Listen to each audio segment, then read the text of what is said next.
The Old Curiosity Shop, Part 4, by Charles Dickens. Chapter 64. Tibbetson Furry, who at Sastiquarp ate in a bone, the dull eternal wearingens with the reading twaitworld, a kindchend, of the rusticating fright pie deldic, of opald the miss cycle, man dog get a see the van button bite uncle the cinema, settle benegam for that fright bend the march of I can go back it.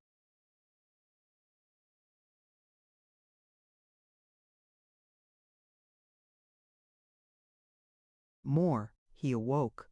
With a sensation of most blissful rest, better than sleep itself, he began gradually to remember something of these sufferings, and to think what a long night it had been, and whether he had not been delirious twice or thrice.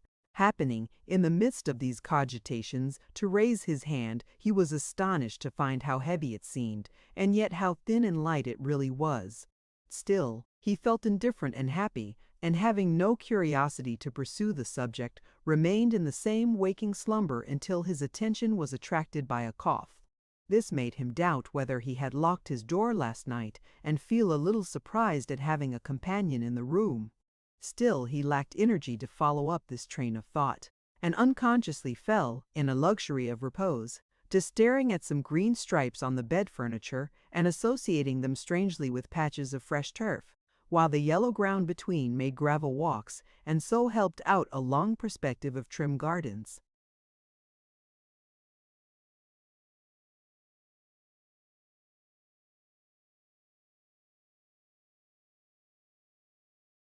He was rambling in imagination on these terraces, and had quite lost himself among them indeed, when he heard the cough once more. The walk shrunk into stripes again at the sound, and raising himself a little in the bed, and holding the curtain open with one hand, he looked out. The same room certainly, and still by candlelight.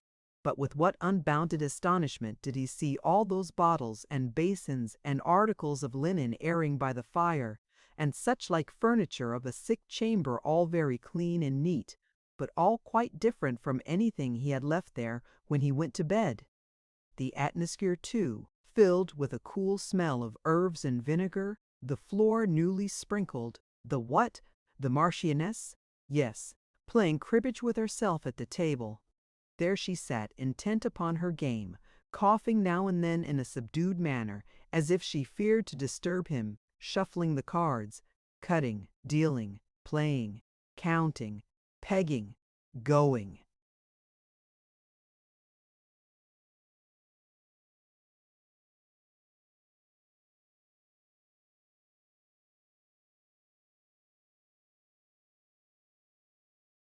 Through all the mysteries of cribbage, as if she had been in full practice from her cradle.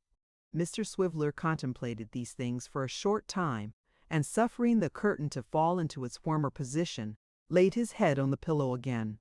"I'm dreaming," thought Richard, "that's clear. When I went to bed, my hands were not made of eggshells, and now I can almost see through 'em. If this is not a dream, I have woke up, by mistake, in an Arabian night instead of a London one. But I have no doubt I'm asleep. Not the least." Here the small servant had another cough. "Very remarkable," thought Mr. Swiveller. "I never dreamt such a real cough as that before. I don't know, indeed, that I ever dreamt either a cough or a sneeze. Perhaps it's part of the philosophy of dreams that one never does. There's another and another, I say. I'm dreaming rather fast."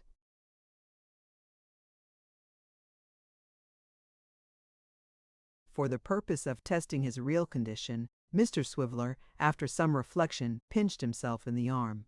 "Queerer still," he thought. "I came to bed rather plump than otherwise, and now there's nothing to lay hold of. I'll take another survey." The result of this additional inspection was to convince Mr. Swiveller that the objects by which he was surrounded were real, and that he saw them beyond all question with his waking eyes. "It's an Arabian night, that's what it is," said Richard. "I'm in Damascus or Grand Cairo. The Marchioness is a genie, and having had a wager with another genie about who is the handsomest young man alive, and the worthiest to be the husband of the Princess of China, has brought me away, room and all, to compare us together. Perhaps, said Mr. Swiveller, turning languidly round on his pillow, and looking on that side of his bed which was next the wall. "The princess."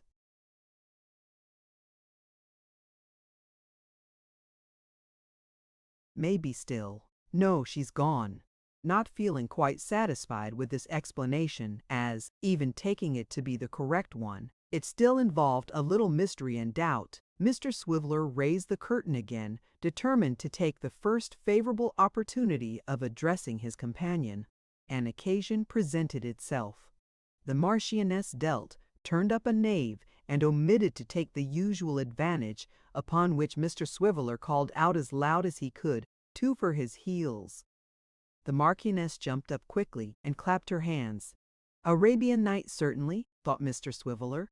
They always clap their hands instead of ringing the bell. Now for the 2,000 black slaves, with jars of jewels on their heads. It appeared, however, that she had only clapped her hands for joy, for directly afterwards she began to laugh, and then to cry, declaring, not in choice Arabic, but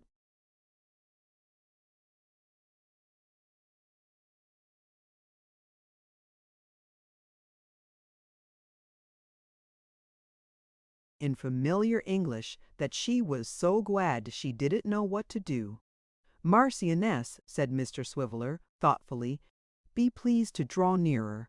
First of all, will you have the goodness to inform me where I shall find my voice, and secondly, what has become of my flesh?" The Marchioness only shook her head mournfully and cried again, whereupon Mr. Swiveller, being very weak, felt his own eyes affected likewise. "I begin to infer from your manner and these appearances, Marchioness," said Richard after a pause, and smiling with a trembling lip, "that I have been ill."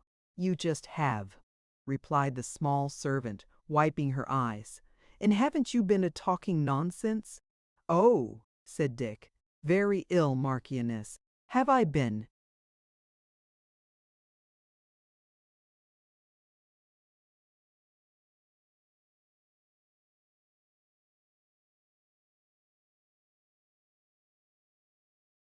"Dead, all but," replied the small servant.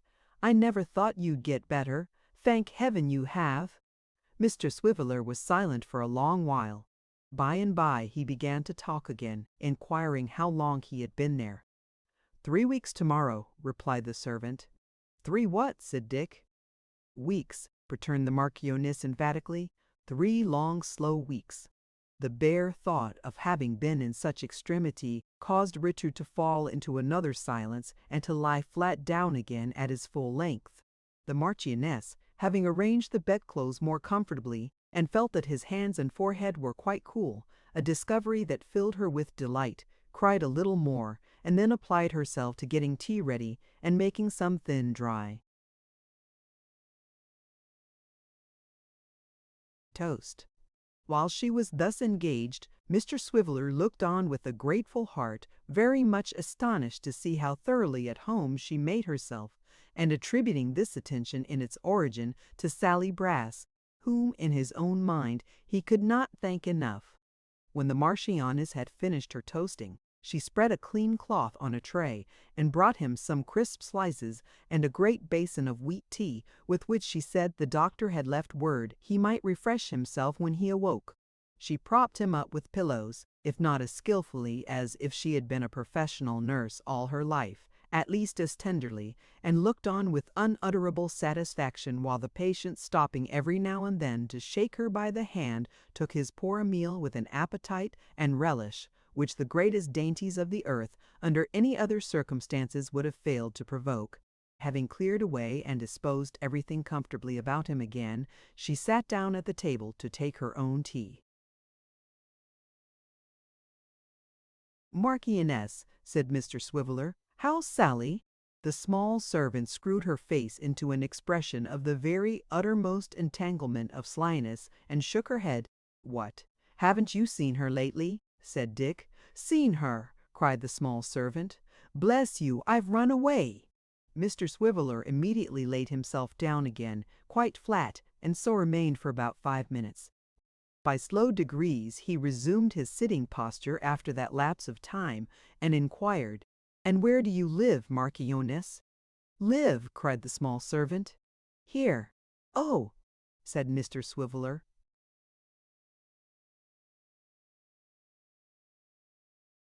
And with that he fell down flat again as suddenly as if he had been shot. Thus he remained motionless and bereft of speech until she had finished her meal, put everything in its place, and swept the hearth, when he motioned her to bring a chair to the bedside, and being propped up again, opened a farther conversation. "And so," said Dick, "you have run away?" "Yes," said the Marchioness, "and they've been at-tizing of me." "Been, I beg your pardon," said Dick, "what have they been doing?" "Been a-tizing of me-tizing, you know in the newspapers," rejoined the Marchioness. "Aye, aye, said Dick, advertising."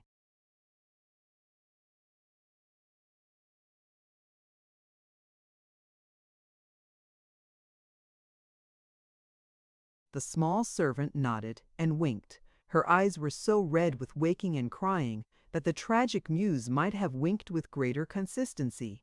And so Dick felt. "Tell me," said he, "how it was that you thought of coming here."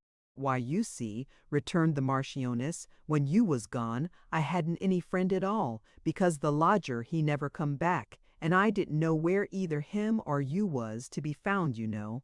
But one morning, when I was near a keyhole," suggested Mr. Swiveller, observing that she faltered. "Well then," said the small servant, nodding, "when I was near the office keyhole as you see me through, you know I heard somebody saying that she lived here and was the lady whose house you lodged at, and that you was took very bad, and wouldn't nobody come and take care of you. Mr. Brass, he says, it's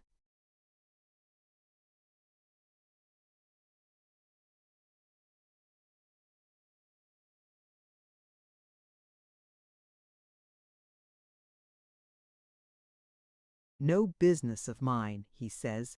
And Miss Sally, she says, he's a funny chap, but it's no business of mine.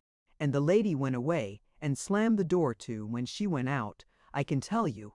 So I run away that night and come here and told 'em you was my brother, and they believed me, and I've been here ever since." "This poor little Marchioness has been wearing herself to death," cried Dick. "No, I haven't," she returned, "not a bit of it. Don't you mind about me. I like sitting up, and I've often had a sleep, bless you, in one of them chairs. But if you could have seen how you tried to jump out a winder, and if you could have heard how you used to keep on singing and making speeches, you wouldn't have believed it. I'm so glad you're better, Mr. Liverer." "Liverer, indeed," said Dick thoughtfully. "It's well I am a liverer. I strongly suspect I should have died, Marchioness, but for you."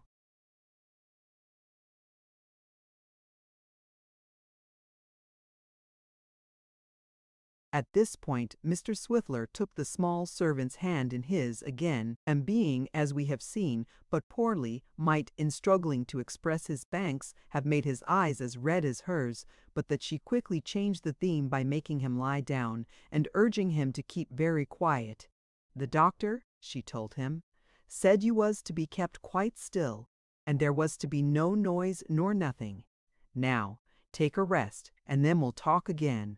I'll sit by you, you know. If you shut your eyes, perhaps you'll go to sleep. You'll be all the better for it if you do." The Marchioness, and saying these words, brought a little table to the bedside, took her seat at it, and began to work away at the concoction of some cooling drink, with the address of a score of chemists. Richard Swiveller, being indeed fatigued, fell into a slumber, and waking in about half an hour, inquired what time it was.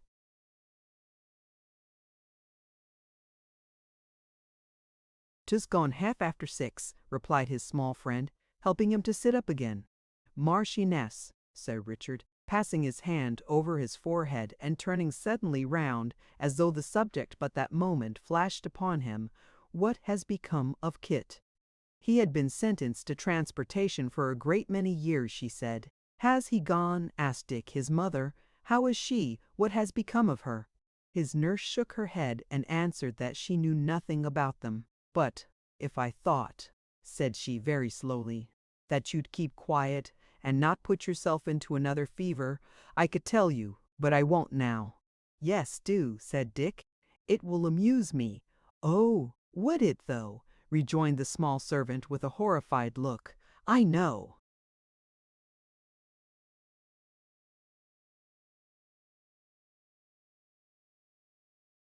"Better than that. Wait till you're better and then I'll tell you." Dick looked very earnestly at his little friend, and his eyes, being large and hollow from illness, assisted the expression so much that she was quite frightened and besought him not to think any more about it. What had already fallen from her, however, had not only piqued his curiosity but seriously alarmed him, wherefore he urged her to tell him the worst at once. "Oh, there's no worst in it," said the small servant. "It hasn't anything to do with you." "Has it anything to do with, is it anything you heard through chinks or keyholes and that you were not intended to hear?" asked Dick in a breathless state. "Yes," replied the small servant. In Bibis Marks?" pursued Dick hastily. "Conversations between Brass and Sally?" "Yes," cried the small servant again. Richard Swiveller thrust his lank arm out of bed, and gripping her by the wrist and drawing her close to him, bade her out with it, and freely too, or he would not answer for the consequences, being wholly unable to endure the state of excitement and expectation. She, seeing that he was greatly agitated, and that the effects of postponing her revelation might be much more injurious than any that were likely to ensue from its being made at once, promised compliance, on condition that the patient kept himself perfectly quiet and abstained from starting up or tossing about. "But if you begin to do that," said the small servant, "I'll leave off. And so I tell you." "You can't leave off till you have gone on," said Dick. "And do go on, there's a darling. Speak, sister, speak." Pretty Polly say, "Oh, tell me when, and tell me where, pray, Marchioness, I beseech you." Unable to resist these fervent adjurations, which Richard Swiveller poured out as passionately as if they had been of the most solemn and tremendous nature, his companion spoke thus: "Well, before I run away, I used to sleep in the kitchen where we played cards, you know. Miss Sally used to keep the key of the kitchen door in her pocket, and she always come down at night to take away the candle and rake out the fire. When she had done that, she left me to go to bed in the dark, locked the door on the outside, put the key in her pocket again, and kept me locked up till she come down in the morning, very early I can tell you, and let me out. I was terrible afraid of being kept like this, because if there was a fire, I thought they might."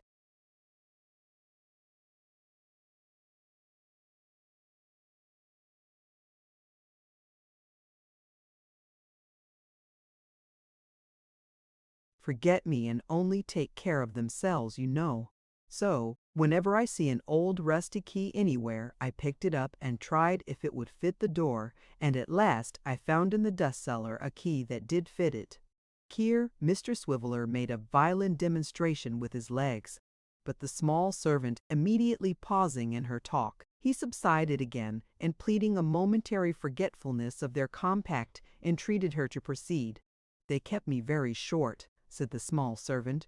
"Oh, you can't think how short they kept me. So I used to come out at night after they'd gone to bed and feel about in the dark for bits of biscuit or sandwiches that you'd left in the office, or even pieces of orange peel to put into cold water and make believe it was wine. Did you ever taste orange peel in water?" Mr. Swiveller replied that he had never tasted that ardent liquor, and once more urged his friend to resume the thread of her narrative.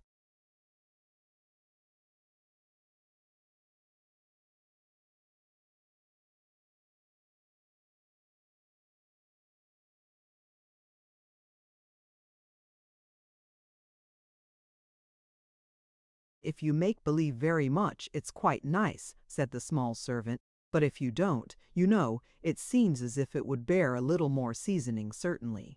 Well, sometimes I used to come out after they'd gone to bed, and sometimes before, you know, and 1 or 2 nights before, there was all that precious noise in the office when the young man was took. I mean, I come upstairs while Mr. Brass and Miss Sally was a-settin' at the office fire, and I tell you the truth, that I come to listen again about this cadaver." Mr. Swiveller gathered up his knees so as to make a great cone of the bedclothes, and conveyed into his countenance an expression of the utmost concern. But the small servant pausing and holding up her finger, the cone gently disappeared, though the look of concern did not. "There was him and her," said the small servant, "a sittin' by the fire, and talking softly together. Mr. Brass says to Miss Sally, upon my word, he says it's a dangerous thing, and it might get us into a world of trouble, and I don't half like it. She says you know her way. She says you're the chickenest-hearted, feeblest, faintest man I ever see, and I think, she says, that I ought to have been the brother and you the sister. Isn't Quilp, she says, our principal support? He certainly is, says Mr. Brass, and ain't we, she says, constantly ruining somebody or other in the way of business? We certainly are, says Mr. Brass. Then does it signify, she says, about ruining this kit when Quilp desires it? It certainly does not signify, says Mr. Brass. Then they whispered and laughed for a long time about there being no danger if it was well done, and then Mr. Brass pulls out his pocket-book and says, "Well," he says, "here it is, Quilp's own £5 note. We'll agree that way then," he says. "Kit's coming tomorrow morning, I know. While he's upstairs you'll get out of the way, and I'll clear off Mr. Richard. Having Kit alone, I'll hold him in conversation, and put this property in his hat. I'll manage so besides," he says, "that Mr. Richard shall find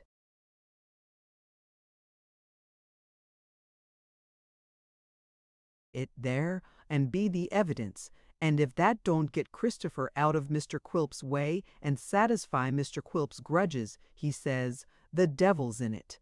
Miss Sally laughed and said that was the plan, and as they seemed to be moving away and I was afraid to stop any longer, I went downstairs again. There!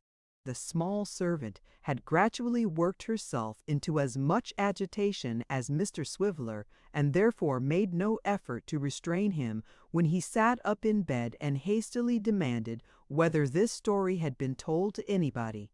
"How could it be?" replied his nurse. "I was almost afraid to think about it, and hoped the young man would be let off. When I heard 'em say they had found him guilty of what he didn't do, you was gone, and so was the lodger. Though I think I should have been frightened to tell him, even if he'd been there. Ever since I come here, you've been out of your senses, and what would have been the good of telling you then?" "Marchioness," said Mr. Swiveller, plucking off his nightcap and flinging it to the other end of the room, "if you'll do me the favor to retire for a few minutes and see what sort of a night it is, I'll get up." "You mustn't think of such a thing," cried his nurse. "I must indeed," said the patient, looking round the room. "Whereabouts are my clothes?" "Oh, I'm so glad you haven't got any," replied the Marchioness. "Ma'am," said Mr. Swiveller in great astonishment. "I've been obliged to sell them, every one, to get the things that was ordered for you." "But don't take on about that," urged the Marchioness, as Dick fell back upon his pillow. "You're too weak to stand, indeed."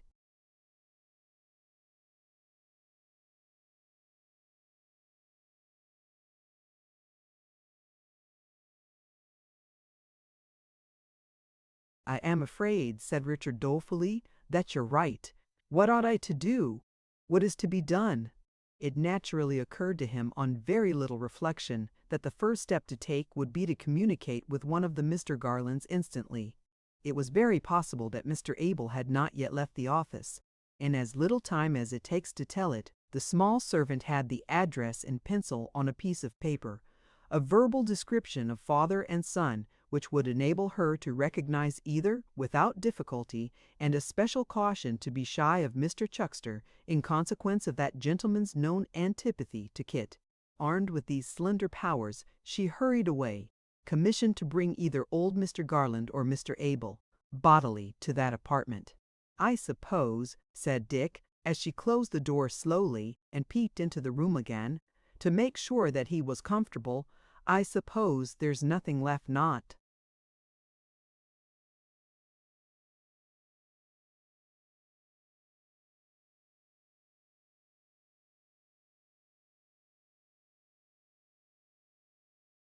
so much as a waistcoat even? No, nothing. It's embarrassing, said Mr. Swiveller. In case of fire even an umbrella would be something, but you did quite right, dear Marchioness. I should have died without you.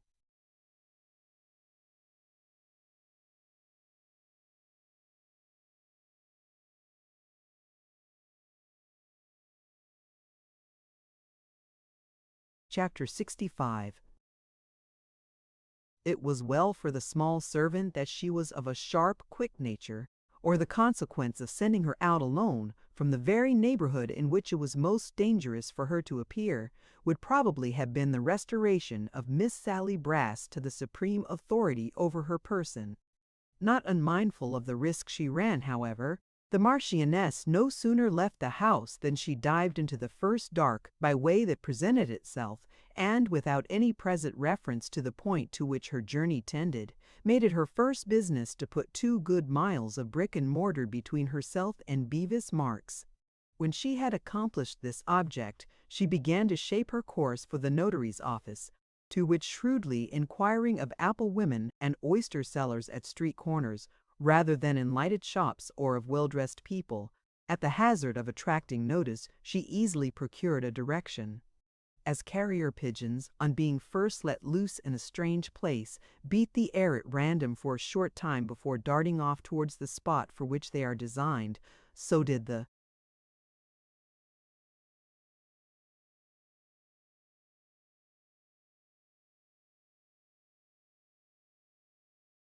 Marchioness flutter round and round until she believed herself in safety, and then bear swiftly down upon the port for which she was bound. She had no bonnet, nothing on her head but a great cap which in some old time had been worn by Sally Brass, whose taste in head-dresses was, as we have seen, peculiar, and her speed was rather retarded than assisted by her shoes, which, being extremely large and slipshod, flew off every now and then, and were difficult to find again among the crowd of passengers. Indeed, the poor little creature experienced so much trouble and delay from having to grope for these articles of dress in mud and kennel, and suffered in these researches so much jostling, pushing, squeezing, and bandying from hand to hand, that by the time she reached the street in which the notary lived, she was fairly worn out and exhausted, and could not refrain from tears. But to have got there at last was a great comfort, especially as there were lights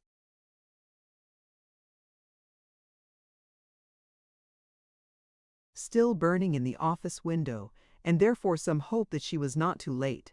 So the Marchioness dried her eyes with the backs of her hands and, stealing softly up the steps, peeped in through the glass door. Mr. Chuckster was standing behind the lid of his desk, making such preparations towards finishing off for the night as pulling down his wristbands and pulling up his shirt collar, settling his neck more gracefully in his stock, and secretly arranging his whiskers by the aid of a little triangular bit of looking-glass. Before the ashes of the fire stood 2 gentlemen, one of whom she rightly judged to be the notary, and the other who was buttoning his great coat and was evidently about to depart immediately, Mr. Abel Garland. Having made these observations, the small spy took counsel with herself, and resolved to wait in the street until Mr. Abel came out, as there would be then no fear of having to speak before Mr. Chuckster, and less difficulty in delivering her.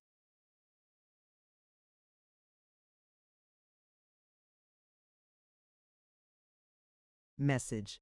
With this purpose she slipped out again, and crossing the road, sat down upon a doorstep just opposite. She had hardly taken this position when there came dancing up the street, with his legs all wrong, and his head everywhere by turns, a pony. This pony had a little phaeton behind him, and a man in it, but neither man nor phaeton seemed to embarrass him in the least, as he reared up on his hind legs, or stopped, or went on, or stood still again, or backed, or went sideways, without the smallest reference to them, just as the fancy seized him, and as if he were the freest animal in creation. When they came to the notary's door, the man called out in a very respectful manner, "Wowa, then," intimating that if he might venture to express a wish, it would be that they stopped there. The pony made a moment's pause, but, as if it occurred to him that to stop when he was required might be to establish an inconvenient and dangerous precedent, he immediately started off again, rattled at a fast trot to the street corner, wheeled round, came back, and then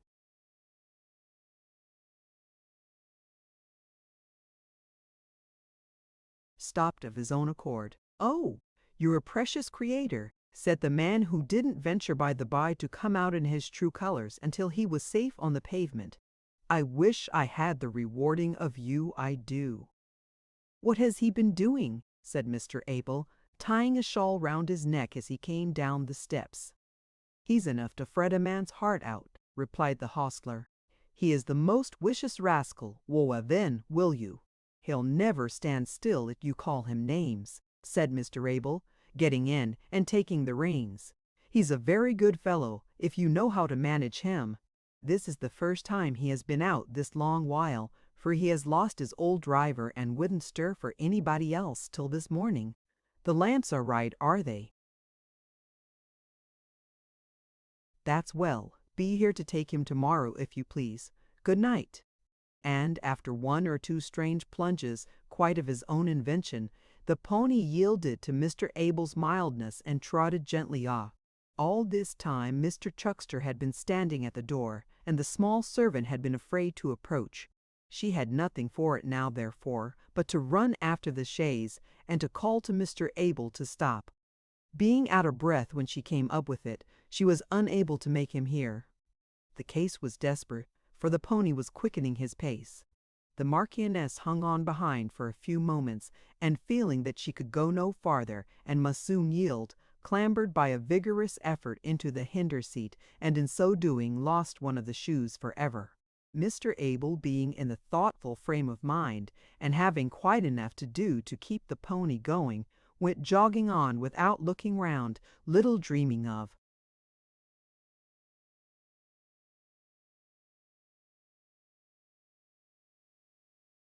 the strange figure that was close behind him, until the Marchioness, having in some degree recovered her breath, and the loss of her shoe and the novelty of her position, uttered close into his ear the words, "I say, sir." He turned his head quickly enough then, and stopping the pony, cried with some trepidation, "God bless me, what is this?" "Don't be frightened, sir," replied the still panting messenger. "Oh, I've run such a way after you. What do you want with me?" said Mr. Abel. "How did you come here?"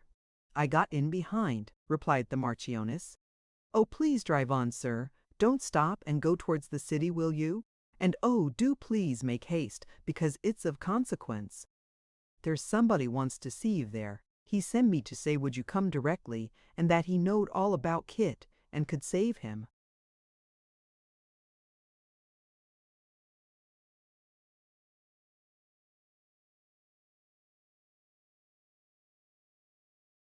"Yet, and prove his innocence.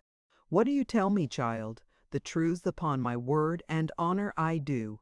But please to drive on quick, please. Up in such a time gone, he'll think I'm lost." Mr. Abel involuntarily urged the pony forward.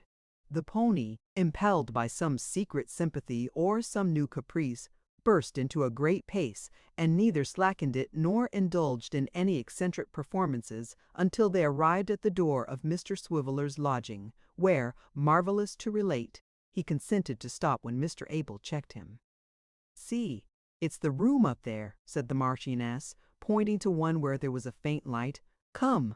Mr. Abel, who was one of the simplest and most retiring creatures in existence,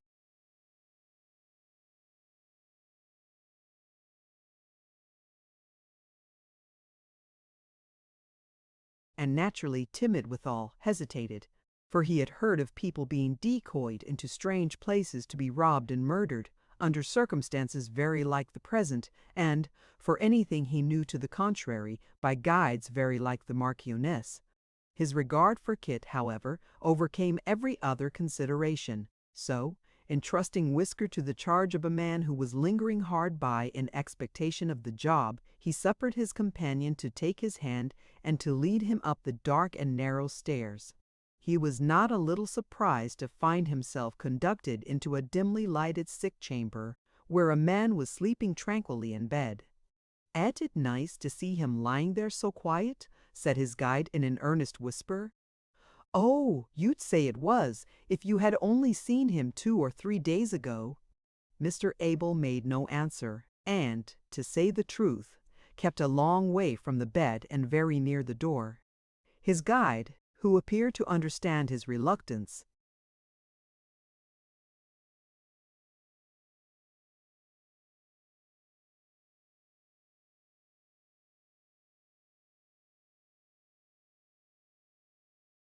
trimmed the candle, and taking it in her hand, approached the bed. As she did so, the sleeper started up, and he recognized in the wasted face the features of Richard Swiveller.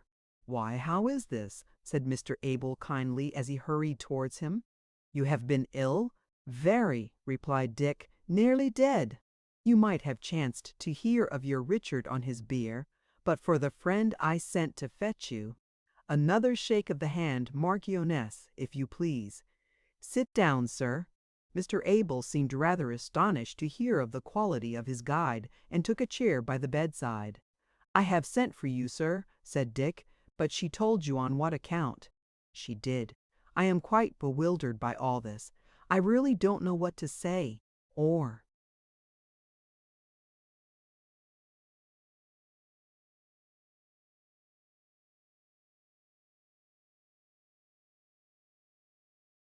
"Think," replied Mr. Abel.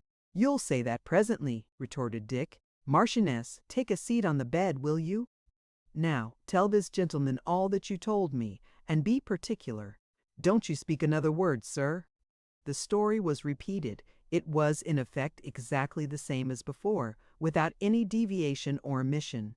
Richard Swiveller kept his eyes fixed on his visitor during its narration, and directly it was concluded, took the word again. "You have heard it all, and you'll not forget it. I'm too giddy and too queer to suggest anything, but you and your friends will know what to do. After this long delay, every minute is an age. If ever you went home fast in your life, go home fast tonight. Don't stop to say one word to me, but go. She will be found here whenever she's wanted, and as to me, you're pretty sure to find me at home for a week or two. There are more reasons than one for that. Marchioness, a light, if—"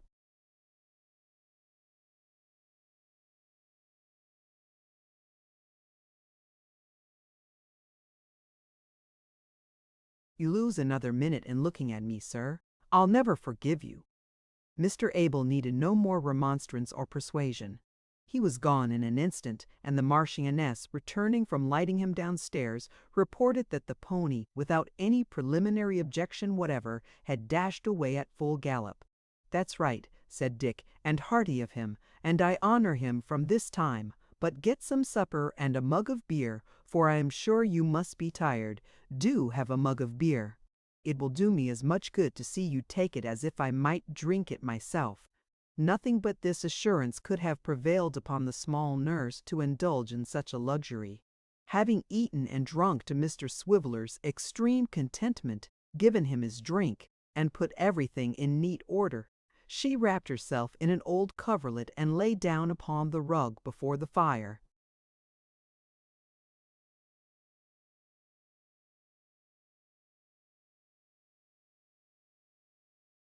Mr. Swiveller was by that time murmuring in his sleep, "Strew then, O strew, a bed of rushes. Here will we stay till morning blushes. Good night, Marchioness."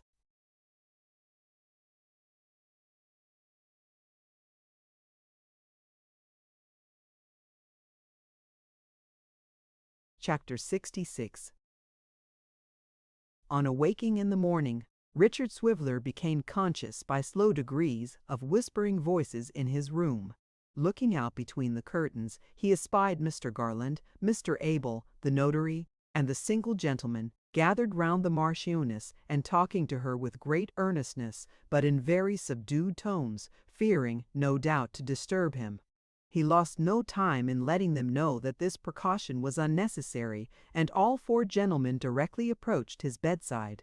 Old Mr. Garland was the first to stretch out his hand and inquire how he felt.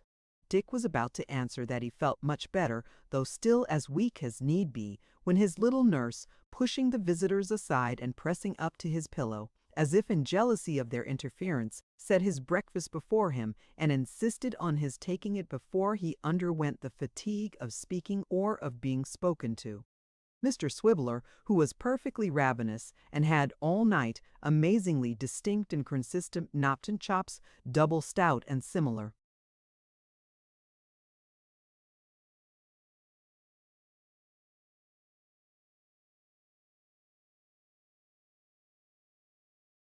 delicacies, felt even the weak tea and dry toast such irresistible temptations that he consented to eat and drink on one condition.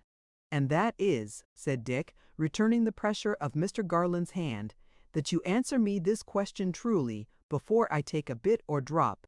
Is it too late for completing the work you began so well last night?" returned the old gentleman. "No. Set your mind at rest on that point. It is not, I assure you." Comforted by this intelligence, the patient applied himself to his food with a keen appetite, though evidently not with a greater zest in the eating than his nurse appeared to have in seeing him eat. The manner of this meal was this: Mr. Swiveller, holding the slice of toast or cup of tea in his left hand, and taking a bite or drink, as the case might be, constantly kept, in his right, one palm of the Marchioness tight locked, and to shake or even to kiss this imprisoned hand, he would stop every now and then, in the very act of swallowing, with perfect seriousness of intention and the utmost gravity. As often as he put anything into his mouth, whether for eating or drinking, the face of the Marchioness lighted up beyond all description, but whenever he gave her one or other of these tokens of recognition, her countenance became overshadowed, and she began to sob. Now, whether she was in her laughing joy or in her crying one, the Marchioness could not help turning to the visitors with an appealing look, which seemed to say, "You see, this fellow, can I help this?" And they, being thus made, as it were, parties to the scene, as regularly answered by another look, "No, certainly not." This dumb show, taking place during the whole time of the invalid's breakfast, and the invalid himself, pale and emaciated, performing no small part in the same, it may be fairly questioned whether at any meal, where no word, good or bad, was spoken from beginning to end, so much was expressed by gestures in themselves, so slight and unimportant. At length, and to say the truth, before very long, Mr. Swiveller had dispatched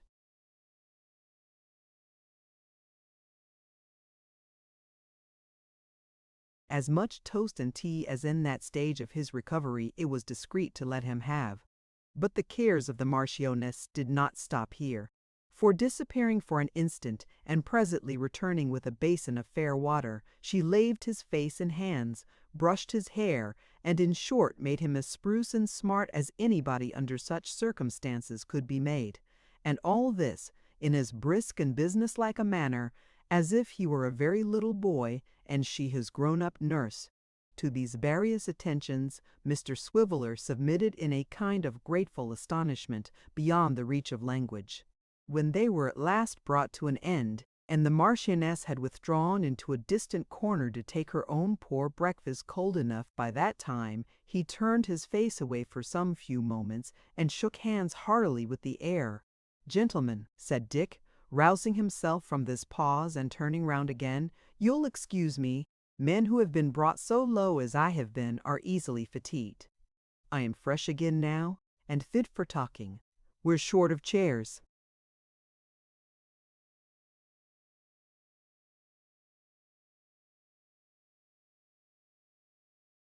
"Here, among other trifles, but if you'll do me the favor to sit upon the bed, what can we do for you?" said Mr. Garland, kindly. "If you could make the Marchioness yonder a Marchioness in real sober earnest," returned Dick, "I'd beg you to get it done offhand. But as you can't, and as the question is not what you will do for me, but what you will do for somebody else who has a better claim upon you, pray, sir, let me know what you intend doing." "It's chiefly on that account that we have come just now," said the single gentleman. for you will have another visitor presently. We feared you would be anxious unless you knew from ourselves what steps we intended to take, and therefore came to you before we stirred in the matter." "Gentlemen," returned Dick, "I thank you. Anybody in the helpless state that—"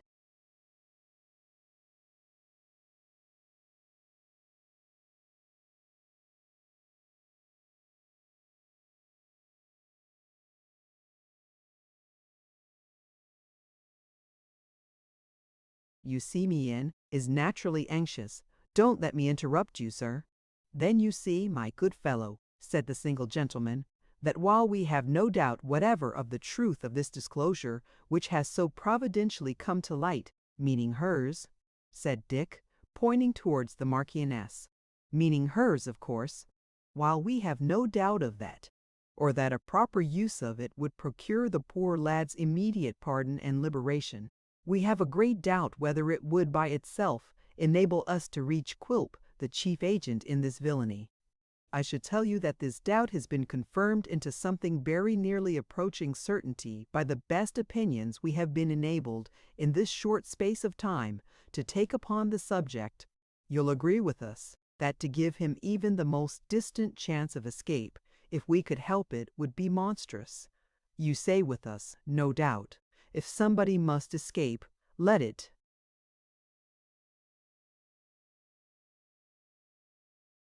be anyone but he." "Yes," returned Dick, "certainly, that is if somebody must.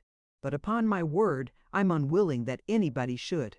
Since laws were made for every degree, to curb vice in others, as well as in me and so forth, you know, doesn't it strike you in that light?" The single gentleman smiled as if the light in which Mr. Swiveller had put the question were not the clearest in the world, and proceeded to explain that they contemplated proceeding by stratagem in the first instance, and that their design was to endeavour to export a confession from the gentle Sarah. "When she finds how much we know and how we know it," he said, "and that she is clearly compromised already, we are not without strong hopes that we may be enabled through her means to punish the other two effectually. If we could do that, she might go scot-free for aught I cared." Dick received this project in anything but a gracious manner, representing with as much warmth as he was then capable of showing that they would find the old buck, meaning Sarah, more difficult to manage than Quilp himself, that for any tampering, terrifying, or cajolery she was a very unpromising and unyielding subject, that she was of a kind of brass not easily melted or moulded into shape, in short, that they were no match for her, and would be signally defeated. But it was in vain to urge them to adopt some other course.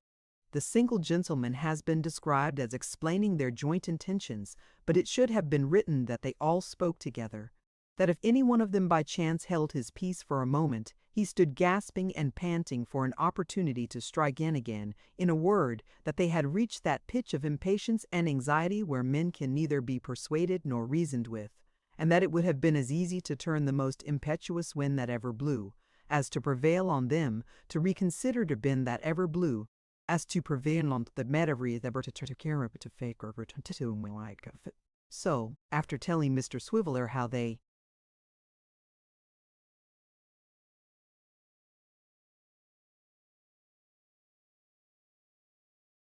had not lost sight of Kit's mother and the children, and the Chalatings that to been harpically distracted between the strong proofs of his guilt and their own fading hopes of his innocence, and how he, Richard Swiveller, might keep his mind at rest, for everything should be happily adjusted between that time and night.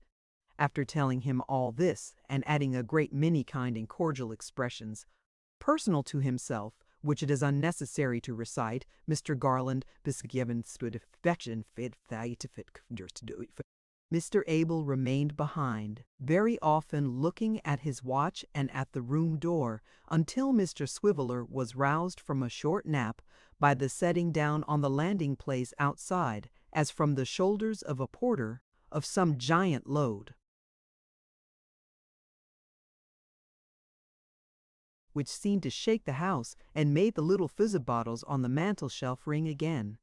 Directly this sound reached his ears, Mr. Abel started up and hobbled to the door and opened it, and behold, there stood a strong man with a mighty hamper, which being hauled into the room and presently unpacked, disgorged such treasures as tea and coffee and wine and rusks and oranges and grapes and fowls, ready trussed for boiling, and calf's foot jelly and arrowroot and sago and other delicate restoratives, that the small servant, who had never thought it possible that such things could be, except in shops, stood rooted to the spot in her one shoe, with her mouth and unis in hickney.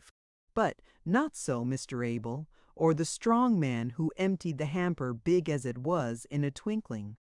And not so the nice old lady, who appeared so suddenly that she might have come out of the hamper too, it was quite large enough, and who, bustling about on tiptoe and without noise, now here, now there, now everywhere, at once began to fill out the jelly in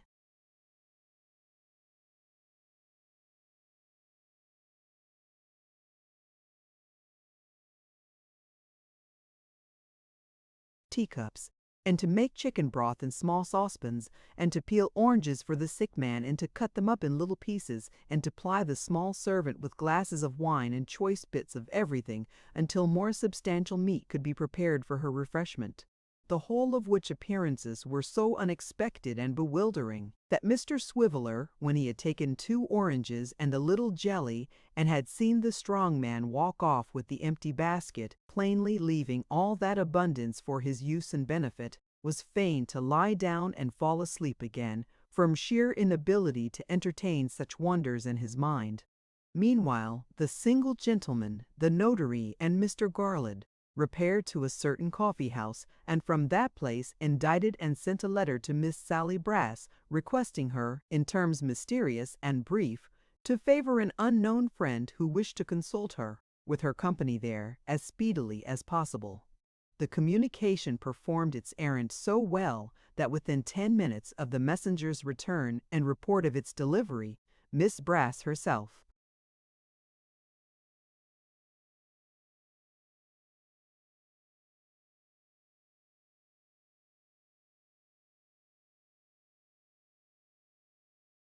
was announced. "Pray, ma'am," said the single gentleman, whom she found alone in the room, "take a chair." Miss Brass sat herself down in a very stiff and frigid state, and seemed as indeed she was not a little astonished to find that the lodger and her mysterious correspondent were one and the same person. "You did not expect to see me?" said the single gentleman. "I didn't think much about it," returned the beauty. "I supposed it was business of some kind or other. If it's about the apartments, of course you'll give my brother regular notice, you know, or money. That's very easily settled. You're a responsible party, and in such a case lawful money and lawful notice are pretty much the same."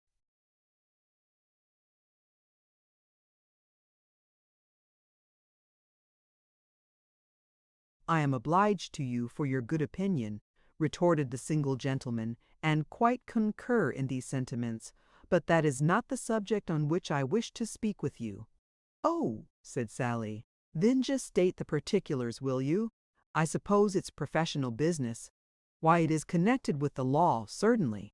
"Very well," returned Miss Brass, "my brother and I are just the same. I can take any instructions or give you any advice."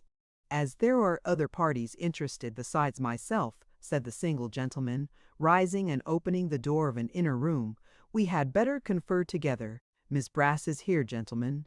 Mr. Garland and the notary walked in, looking very grave, and, drawing up 2 chairs, one on each side of the single gentleman, formed a kind of fence round the gentle Sarah, and penned her into a corner. Her brother Samson, under such circumstances, would certainly have evinced some confusion or anxiety, but she all composure pulled out the tin box, and calmly took a pinch of snuff. "Miss Brass," said the notary, taking the word at this crisis, "we professional people understand each other, and, when we choose, can say what we have to say, in very few words. You advertised a runaway servant the other day?" "Well," returned Miss Sally, with a sudden flush overspreading her features, "what of that?" "She is found, ma'am," said the notary, pulling out his pocket handkerchief with a flourish. "She is found." "Who found her?" demanded Sarah hastily.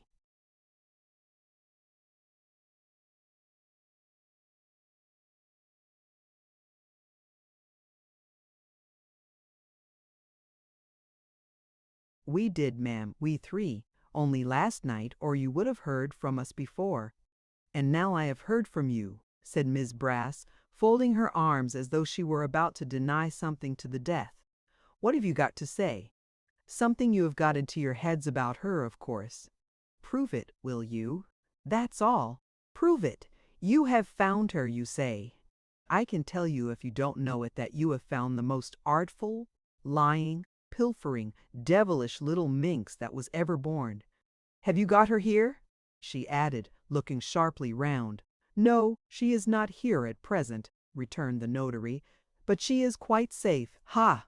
cried Sally, twitching a pinch of snuff out of her box as spitefully as if she were in the very act of wrenching off the small servant's nose. "She shall be safe enough from this time, I warrant you."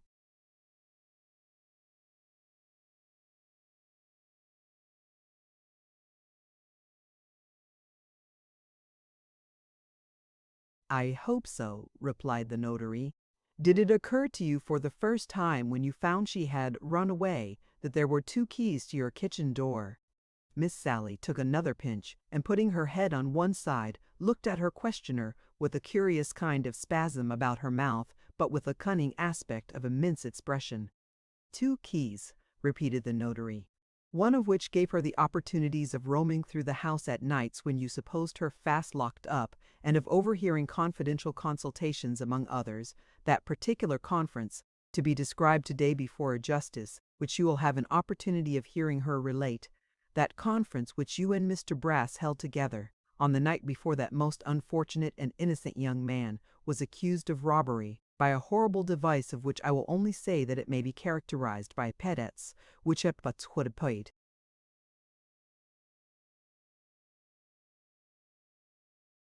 Witness, and by a few stronger ones besides." Sally took another pinch.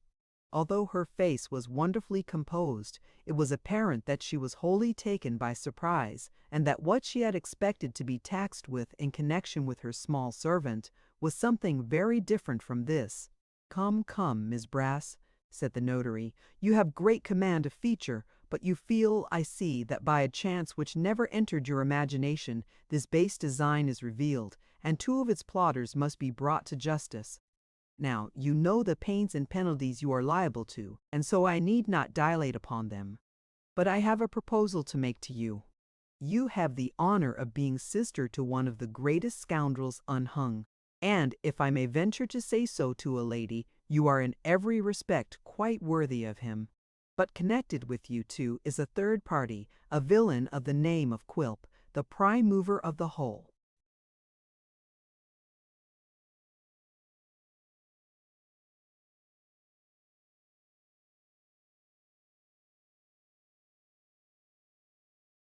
Diabolical device, who I believe to be worse than either.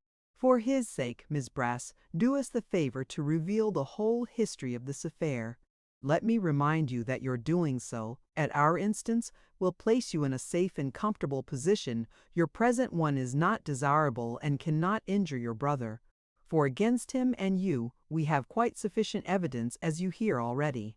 I will not say to you that we suggest this course in mercy, for, to tell you the truth, we do not entertain any regard for you, but it is a necessity to which we are reduced, and I recommend it to you as a matter of the very best policy. Time, said Mr. Witherden, pulling out his watch, in a business like this is exceedingly precious. Favor us with your decision as speedily as possible, ma'am. With a smile upon her face, and looking at each of the three by turns, Miss Brass took 2 or 3 more pinches of snuff, and having by this time very little left, travels round and round the box with her forefinger and thumb, scraping up another. Having disposed of this likewise, and put the box carefully in her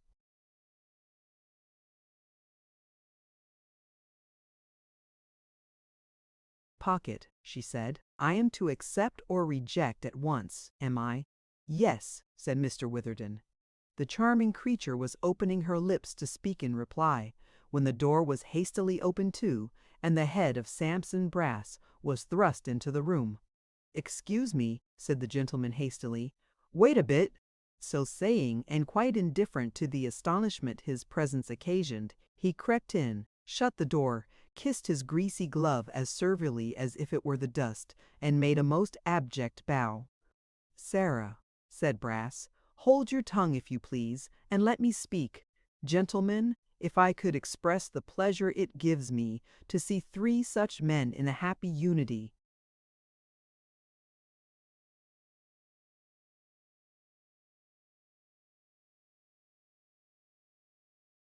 of feeling and concord of sentiment, I think you would hardly believe me. But though I am unfortunate, gentlemen, criminal, if we are to use harsh expressions in a company like this still, I have my feelings like other men. I have heard of a poet who remarked that feelings were the common lot of all. If he could have been a pig, gentlemen, and have uttered that sentiment, he would still have been immortal. If you're not an idiot, said Miss Brass harshly, hold your peace. Sarah, my dear, returned her brother, thank you, but I know what I am about, my love, and will take the liberty of expressing myself accordingly.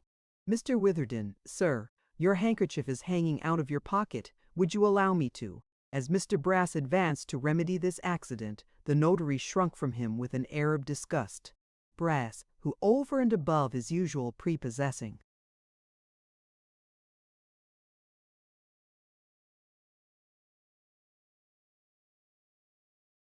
qualities, had a scratched face, a green shade over one eye, and a hat grievously crushed, stopped short, and looked round with a pitiful smile.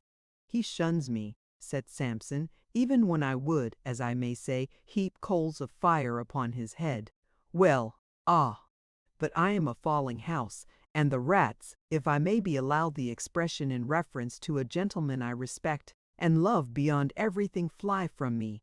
Gentlemen, regarding your conversation just now, I happened to see my sister on her way here, and wondering where she could be going to, and being, may I venture to say, naturally of a suspicious turn, followed her. Since then I have been listening. If you're not mad, interposed Miss Sally, stop there and say no more. Sarah, my dear, rejoined Brass with undiminished politeness, I thank you kindly, but will still proceed. Mr. Witherden, sir, as we have the honor to be members of the same profession, to say nothing of that other gentleman having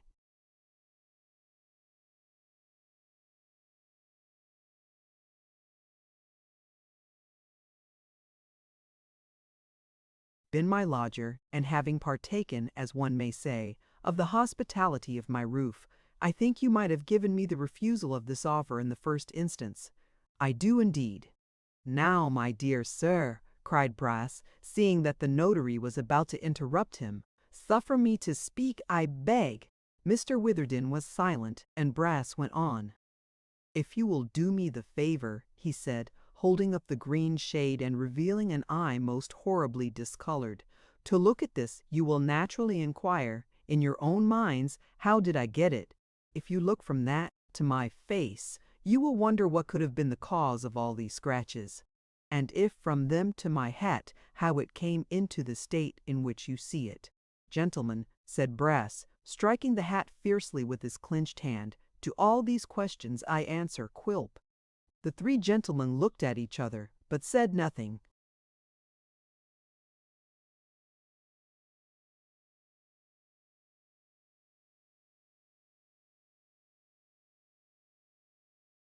I say, pursued Brass, glancing aside at his sister as though he were talking for her information, and speaking with a snarling malignity in violent contrast to his usual smoothness, that I answer to all these questions, Quilp, who deludes me into his infernal den, and takes a delight in looking on and chuckling while I scorch, and burn, and bruise, and maim myself, Quilp, who never once, no never once, in all our communications together, has treated me otherwise.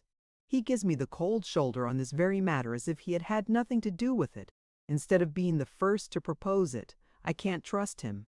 In one of his howling, raving, blazing humors, I believe he'd let it out, if it was murder, and never think of himself so long as he could terrify me. Now, said Brass, picking up his hat again and replacing the shade over his eye and actually crouching down in the excess of his servility, what does all this lead to? What should you say it led me to, gentlemen? Could you guess at all near the mark?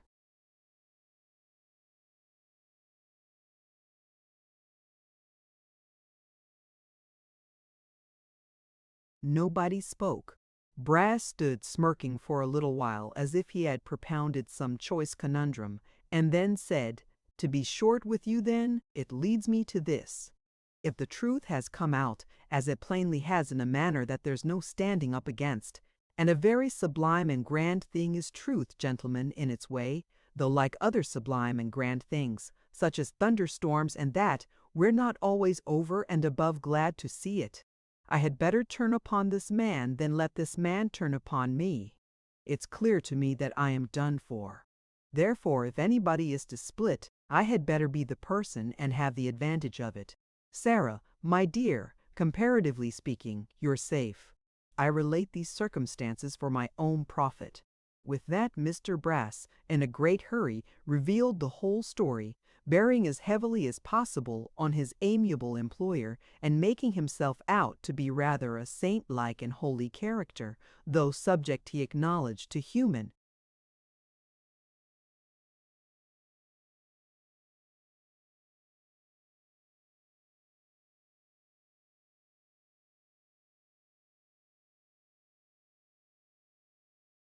weaknesses. He concluded thus: "Now, gentlemen, I am not a man who does things by halves. Being in for a penny, I am ready, as the saying is, to be in for a penny. You must do with me what you please, and take me where you please. If you wish to have this in writing, we'll reduce it into manuscript immediately. You will be tender with me, I am sure. I am quite confident you will be tender with me. You are men of honor, and have feeling hearts. I yielded from necessity to Quilp, for though necessity has no law, she has her lawyers. I yield to you from necessity too, from policy besides, and because of feelings that have been a pretty long time working within me. Punish Quilp, gentlemen. Weigh heavily upon him. Grind him down. Tread him underfoot. He has done as much by me for many and many a day." Having now arrived at the conclusion of his discourse, Samson checked the current of his wrath, kissed his glove again, and smiled as only parasites and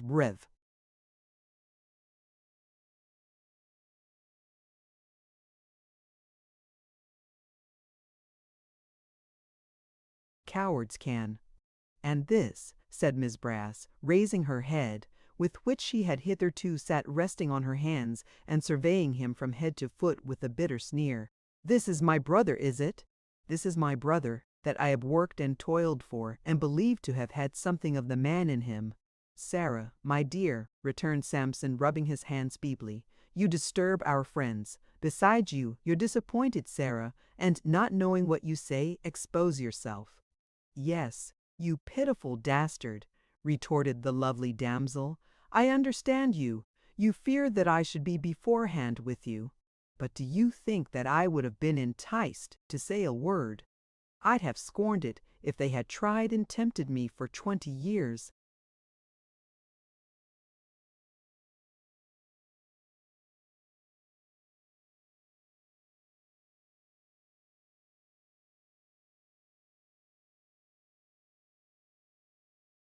He, simpered Brass, who, in his deep debasement, really seemed to have changed sexes with his sister, and to have made over to her any spark of manliness he might have possessed. "You think so, Sarah, you think so perhaps, but you would have acted quite different, my good fellow. You will not have forgotten that it was a maxim with Foxy, our revered father. Gentlemen always suspect everybody. That's the maxim to go through life with. If you were not actually about to purchase your own safety when I showed myself, I suspect you'd have done it by this time. And therefore I've done it myself, and spared you the trouble as well as the shame. The shame, gentlemen," added Brass, allowing himself to be slightly overcome, "if there is any, is mine. It's better that a female should be spared it." With deference to the better opinion of Mr. Brass, and more particularly to the authority of his great ancestor, it may be doubted, with humility, whether the elevating principle laid down by the latter gentleman and acted upon by his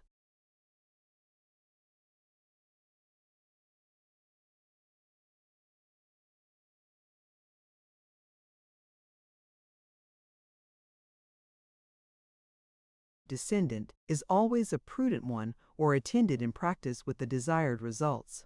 This is, beyond question, a bold and presumptuous doubt, inasmuch as many distinguished characters, called men of the world, long-headed customers, knowing dogs, shrewd fellows, capital hands at business, and the like, have made, and do daily make, this axiom their polar star and compass. Still, the doubt may be gently insinuated, and in illustration it may be observed that if Mr. Brass, not being over-suspicious, had, without prying and listening, left his sister to manage the conference on their joint behalf, or prying and listening, had not been in such a mighty hurry to anticipate her, which he would not have been but for his distrust and jealousy, he would probably have found himself much better off in the end. Thus, it will always happen that these men of the world, who go through it in armor, defend themselves from quite as much good as evil, to say nothing of the inconvenience and absurdity of mounting guard with a microscope at all times, and of wearing a coat of mail on the most innocent.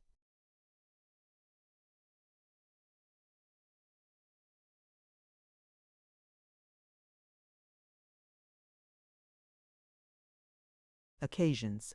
The three gentlemen spoke together apart for a few moments. At the end of their consultation, which was very brief, the notary pointed to the writing materials on the table and informed Mr. Brass that if he wished to make any statement in writing, he had the opportunity of doing so. At the same time, he felt bound to tell him that they would require his attendance presently before a justice of the peace, and that in what he did or said, he was guided entirely by his own discretion. "Gentlemen," said Brass, drawing off his glove and crawling in spirit upon the ground before them, "I will justify the tenderness with which I know I shall be treated, and as, without tenderness, I should, now that this discovery has been made, stand in the worst position of the three, you may depend upon it, I will make a clean breast. Mr. Witherden, sir, a kind of faintness is upon my spirits if you would do me the favor to ring the bell and order up a glass of something warm and spicy. I shall, notwithstanding what has passed, have a melancholy pleasure in drinking your good health." "I had hoped," said Brass, looking round with a mournful smile, "to have seen you three gentlemen, one day or another, with your legs under the mahogany in my humble parlor in the Marks. But hopes are fleeting. Dear me!" Mr. Brass found himself so exceedingly affected at this point that he could say or do nothing more until some refreshment arrived. Having partaken of it pretty freely for one in his agitated state, he sat down to write. The lovely Sarah, now with her arms folded, and now with her hands clasped behind her, paced the room with manly strides while her brother was thus employed, and sometimes stopped to pull out her snuff-box and bite the lid. She continued to pace up and down until she was quite tired, and then fell asleep on a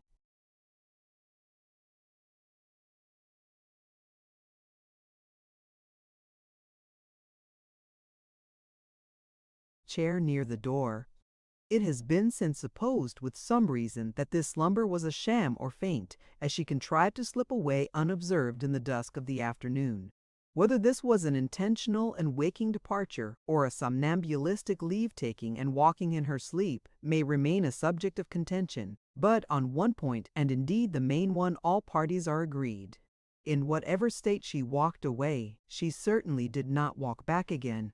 Mention having been made of the dusk of the afternoon, it will be inferred that Mr. Brass's task occupied some time in the completion. It was not finished until evening, but, being done at last, that worthy person and the three friends adjourned in a hackney coach to the private office of a justice, who, giving Mr. Brass a warm reception and detaining him in a secure place that he might ensure to himself the pleasure of seeing him on the morrow, dismissed the others with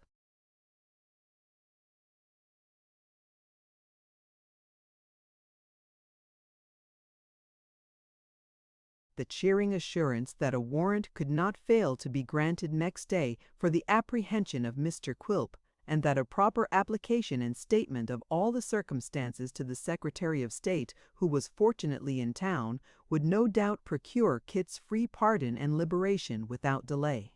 And now, indeed, it seemed that Quilp's malignant career was drawing to a close. and that retribution, which often travels slowly, especially when heaviest, had tracked his footsteps with a sure and certain scent and was gaining on him fast. Unmindful of her stealthy tread, her victim holds his course in fancied triumph. Still at his heels she comes, and once afoot is never turned aside. Their business ended, the three gentlemen hastened back to the lodgings of Mr. Swiveller, whom they found progressing so favorably in his recovery as to have been able to sit up for half an hour and to have conversed with cheerfulness. Mrs. Waggon Nips Prairies. Garland had gone home some time since, but Mr. Abel was still sitting with him. After telling him all they had done, the two Mr. Garlands and the single gentleman, as if by some previous understanding, took their leaves for the night, leaving the invalid alone with the notary and the small servant. "As you are so much better," said Mr. Witherden, sitting down at the bedside, "I may venture to communicate to you a piece of news which has come to me professionally." The idea of any professional intelligence from a gentleman connected with legal matters appeared to afford Richard anything but a pleasing anticipation. Perhaps he connected it in his own mind with one or two outstanding accounts, in reference to which he had already received divers threatening letters. His countenance fell as he replied, "Certainly, sir. I hope it's not anything of a very disagreeable nature, though."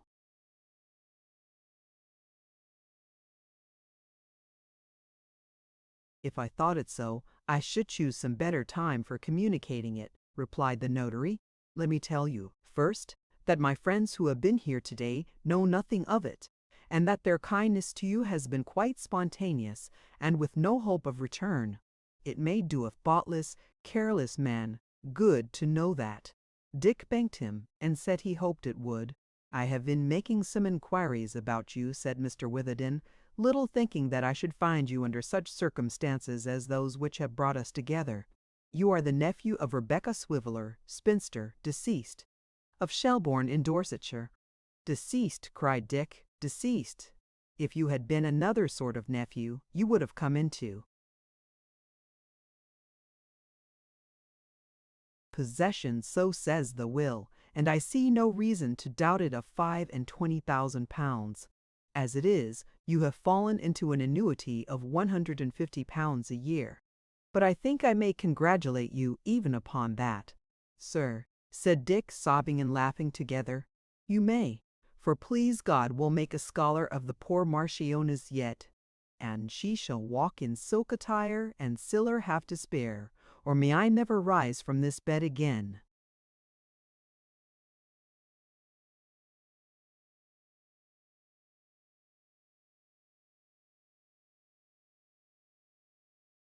Chapter 67. Unconscious of the proceedings faithfully narrated in the last chapter, and little dreaming of the mine which had been sprung beneath him, for, to the end that he should have no warning of the business afoot, the profoundest secrecy was observed in the whole transaction, Mr. Quilp remained shut up in his hermitage, undisturbed by any suspicion, and extremely well satisfied with the result of his machinations. Being engaged in the adjustment of some accounts and occupation to which the silence and solitude of his retreat were very favorable, he had not strayed from his den for 2 whole days. The third day of his devotion to this pursuit found him still hard at work, and little disposed to stir abroad. It was the day next after Mr. Brass's confession, and consequently that which threatened the restriction of Mr. Quilp's liberty and the abrupt communication to him of some very unpleasant and unwelcome facts. Having no intuitive perception of the cloud which lowered upon his house, the dwarf was in his ordinary state of cheerfulness, and when he found he was becoming too much,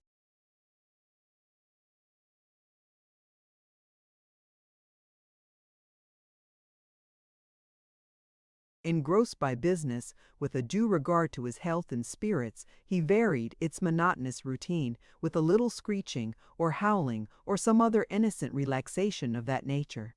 He was attended, as usual, by Tom Scott, who sat crouching over the fire, after the manner of a toad, and, from time to time, when his master's back was turned, imitating his grimaces with a fearful exactness. The figurehead had not yet disappeared, but remained in its old place.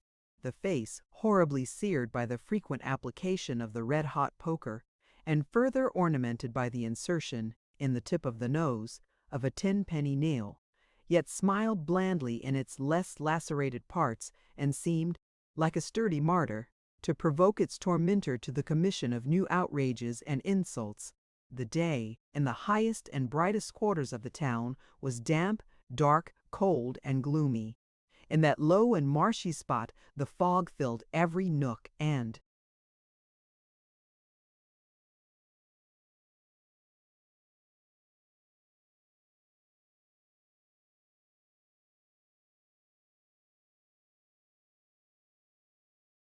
corner with a thick dense cloud. Every object was obscure at 1 or 2 yards distance.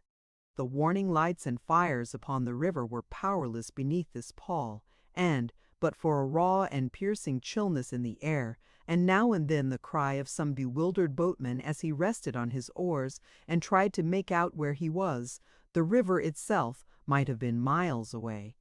The mist, though sluggish and slow to move, was of a keenly searching kind. No muffling up in furs and broadcloth kept it out. It seemed to penetrate into the very bones of the shrinking wayfarers and to rack them with cold and pains. Everything was wet and clammy to the touch. The warm blaze alone defied it and leaped and sparkled merrily. It was a day to be at home, crowding about the fire, telling stories of travelers who had lost their way in such weather on heaths and moors, and to love a warm hearth more than ever. The dwarf's humor, as we know, was to have a fireside to himself, and when he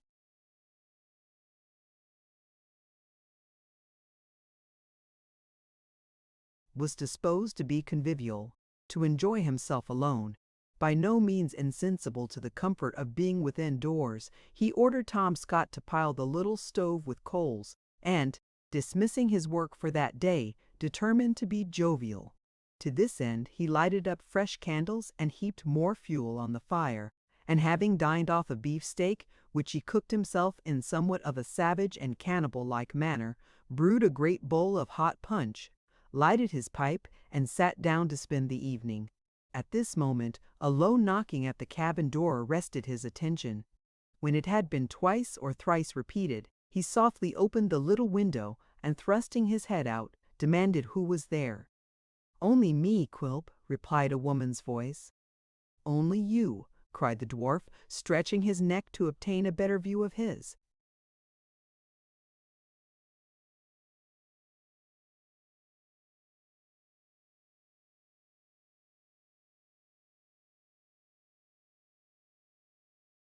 "Zitter, and what brings you here, you jade? How dare you approach the ogre's castle, eh?" "I have come with some news," rejoined his spouse. "Don't be angry with me." "Is it good news, pleasant news, news to make a man skip and snap his fingers?" said the dwarf. "Is the dear old lady dead?" "I don't know what news it is, or whether it's good or bad," rejoined his wife. "Then she's alive," said Quilp, "and there's nothing the matter with her. Go home again, you bird of evil note. Go home. "I have brought a letter," cried the meek little woman. "Toss it in at the window here, and go your ways," said Quilp, interrupting her, "or I'll come out and scratch you."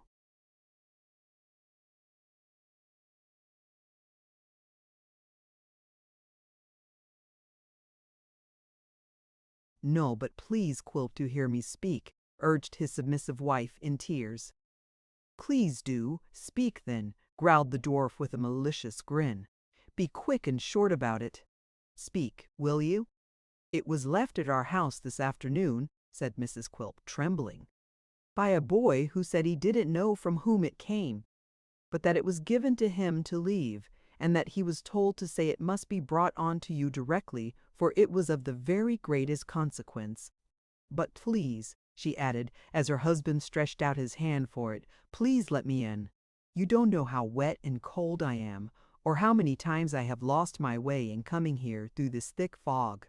Let me dry myself at the fire for 5 minutes.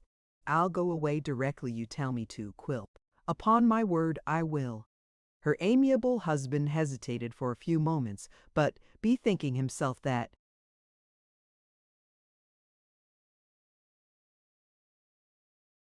the letter might require some answer, of which she could be the bearer, closed the window, opened the door, and bade her enter. Mrs. Quilp obeyed right willingly, and kneeling down before the fire to warm her hands, delivered into his a little packet. "I'm glad you're wet," said Quilp, snatching it, and squinting at her. "I'm glad you're cold. I'm glad you lost your way. I'm glad your eyes are red with crying. It does my heart good to see your little nose so pinched and frosty." "Oh, Quilp," sobbed his wife, "how cruel it is of you." "Did she think I was dead?" said Quilp, wrinkling his face into a most extraordinary series of grimaces. "Did she think she was going to have all the money and to marry somebody she liked? Ha ha ha! Did she?" These taunts elicited no reply from the poor little woman, who remained on her.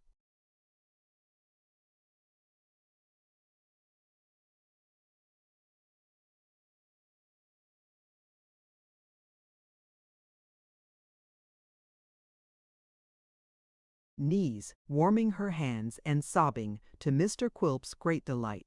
But, just as he was contemplating her and chuckling excessively, he happened to observe that Tom Scott was delighted too, wherefore, that he might have no presumptuous partner in his glee, the dwarf instantly collared him, dragged him to the door, and after a short scuffle, kicked him into the yard. In return for this mark of attention, Tom immediately walked upon his hands to the window, and if the expression be allowable, looked in with his shoes, besides rattling his feet upon the glass like a banshee upside down. As a matter of course, Mr. Quilp lost no time in resorting to the infallible poker, with which, after some dodging and lying in ambush, he paid his young friend one or two such unequivocal compliments that he vanished precipitately and left him in quiet possession of the field. "So, that little job being disposed of," said the dwarf coolly. "I'll read my letter. Humph!" he muttered, looking at the direction. "I ought to know this writing."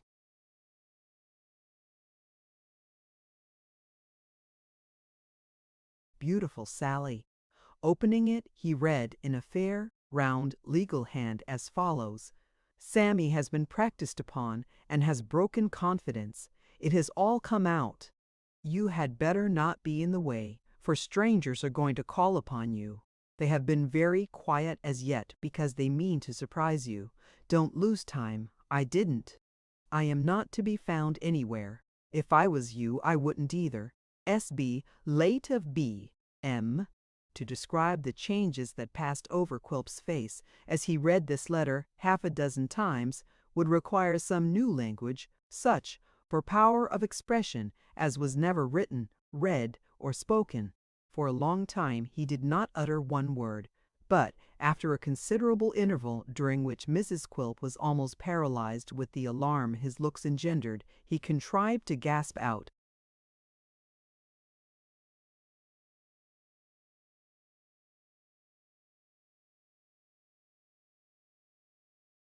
"If I had him here. If I only had him here."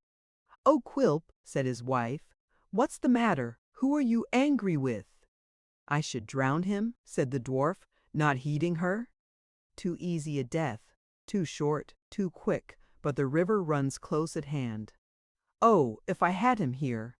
Just to take him to the brink coaxingly and pleasantly, holding him by the buttonhole, joking with him, and, with a sudden push, to send him splashing down. Drowning men come to the surface 3 times, they say.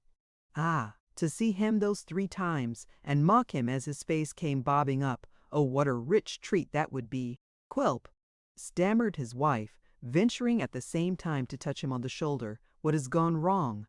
She was so terrified by the relish with which he pictured this pleasure to himself that she could scarcely make herself intelligible. "Such a bloodless cur," said Quilp, rubbing his hands very slowly and pressing them tight together. "I thought his cowardice and servility were the best guarantee for his keeping silence." "Oh, Brass, Brass, my dear, good, affectionate, faithful, complimentary, charming friend, if I only had you here." His wife, who had retreated lest she should seem to listen to these mutterings, ventured to approach him again and was about to speak when he hurried to the door and called Tom Scott, who, remembering his late gentle admonition, deemed it prudent to appear immediately. "There," said the dwarf, pulling him in, "take her home. Don't come here tomorrow, for this place will be shut up. Come back no more till you hear from me or see me. Do you mind?"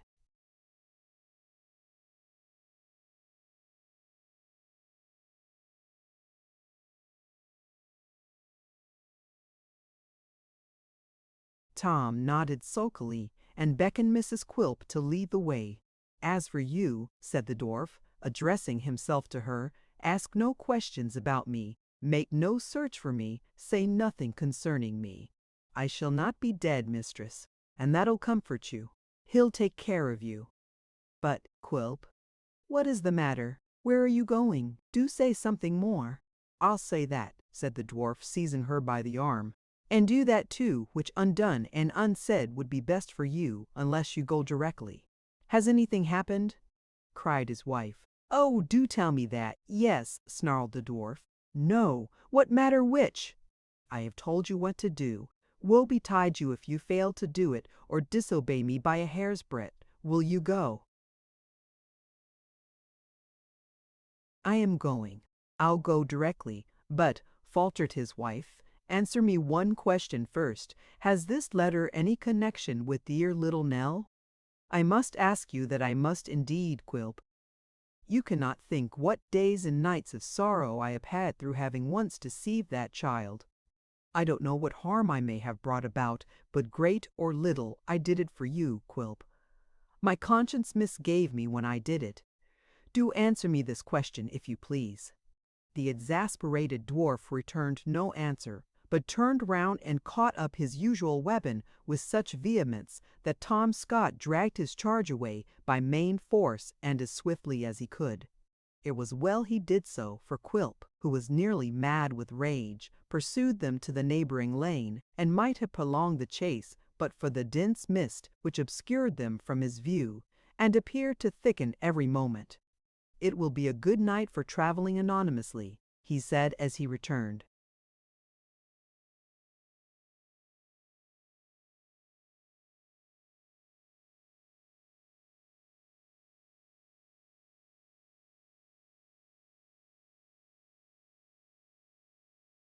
Slowly, being pretty well breezed with his run. "Stay. We may look better here. This is too hospitable and free." By a great exertion of strength, he closed the two old gates, which were deeply sunken in the mud, and barred them with a heavy beam. That done, he shook his matted hair from about his eyes and tried them, strong and fast. "The fence between this wharf and the next is easily climbed," said the dwarf when he had taken these precautions. "There's a back lane too from there. That shall be my way out. A man need know his road well, to find it in this lovely place tonight. I need fear no unwelcome visitors while this lasts, I think." Almost reduced to the necessity of groping his way with his hands, it had grown so dark and the fog had so much increased, he returned to his lair, and, after musing for some time over the fire, busied himself in preparations for a speedy departure. While he was collecting a few necessaries and cramming them into his pockets, he never once ceased communing with himself in a low voice, or unclenched his teeth, which he had ground together on finishing Miss Brass's note. "Oh, Samson," he muttered, "good worthy creature, if I could but hug you! If I could only fold you in my arms and squeeze your ribs, as I could squeeze them if I once had you tight, what a meeting there would be between us! If we ever do cross each other again, Samson, we'll have a greeting not easily to be forgotten. Trust me. This time, Samson, this moment when all had gone on so well, was so nicely chosen. It was so thoughtful of you, so penitent, so good. Oh, if we were face to face in this room again, my white-livered man of law, how well contented one of us would be." There he stopped, and raising the bowl of punch to his lips, drank a long, deep draught, as if it were fair water and cooling to his parched mouth. Setting it.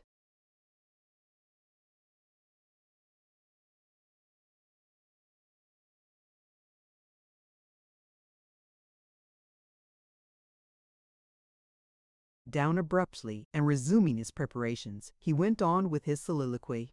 "There's Sally," he said with flashing eyes. "The woman has spirit, determination, purpose. Was she asleep or petrified? She could have stabbed him, poisoned him safely. She might have seen this coming on. Why does she give me notice when it's too late?" When he sat there, yonder there, over there, with his white face and red head and sickly smile, why didn't I know what was passing in his heart? It should have stopped beating that night if I had been in the secret, or there are no drugs to lull a man to sleep, or no fire to burn him. Another draught from the bowl, and, cowering over the fire with a ferocious aspect, he muttered to himself again. And this, like every other trouble and anxiety I've had of late times, springs from that old dotard and his darling child, two wretched feeble wanderers. I'll be their evil genius yet. And you, sweet Kit, honest Kit, virtuous, innocent Kit,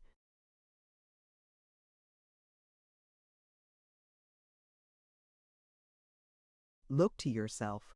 Where I hate, I bite. I hate you, my darling fellow, with good cause, and proud as you are tonight, I'll have my turn. What's that?" A knocking at the gate he had closed. A loud and violent knocking. Then a pause, as if those who knocked had stopped to listen. Then the noise again, more clamorous and importunate than before.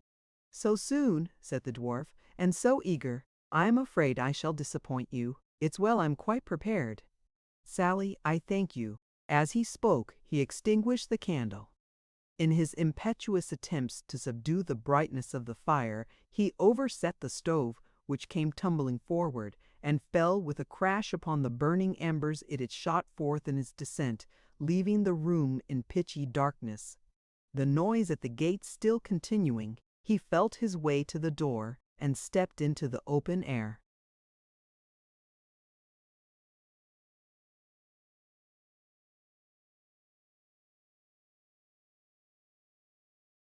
At that moment the knocking ceased.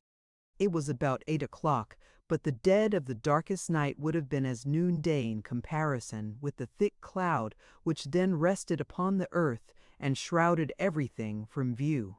He darted forward for a few paces, as if into the mouth of some dim, yawning cavern. Then, thinking he had gone wrong, changed the direction of his steps. Then stood still, not knowing where to turn. "If they would knock again," said Quilp, trying to peer into the gloom by which he was surrounded, "the sound might guide me. Come, batter the gate once more." He stood listening intently, but the noise was not renewed. Nothing was to be heard in that deserted place but, at intervals, the distant barkings of dogs. The sound was far away now, in one quarter, now answered in another. Nor was it any guide, for it often came from shipboard, as he knew.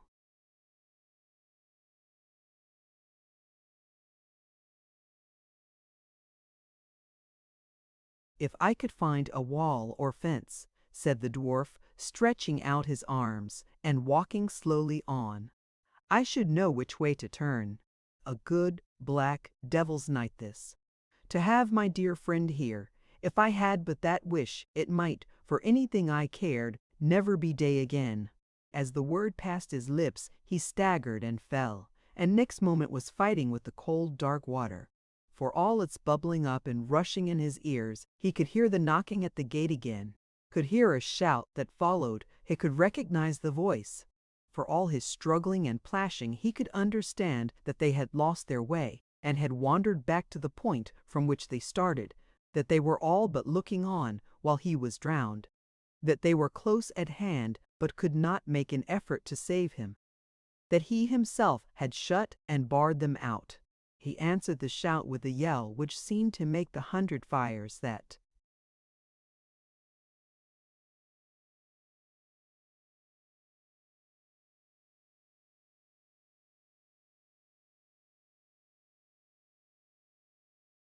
dance before his eyes, tremble and flicker, as if a gust of wind had stirred them. It was of no avail. The strong tide filled his throat and bore him on upon its rapid current. Another mortal struggle, and he was up again, beating the water with his hands and looking out with wild and glaring eyes that showed him some black object he was drifting close upon. The hull of a ship. He could touch its smooth and slippery surface with his hand. One loud cry. Now but the resistless water bore him down before he could give it utterance, and driving him under it, carried away a corpse. It toyed and sported with its ghastly freight, now bruising it against the slimy piles, now hiding it in mud or long rank grass, now dragging it heavily over rough stones and gravel, now feigning to yield it to its own element, and in the same action luring it away, until, tired of the ugly plaything, it flung it on a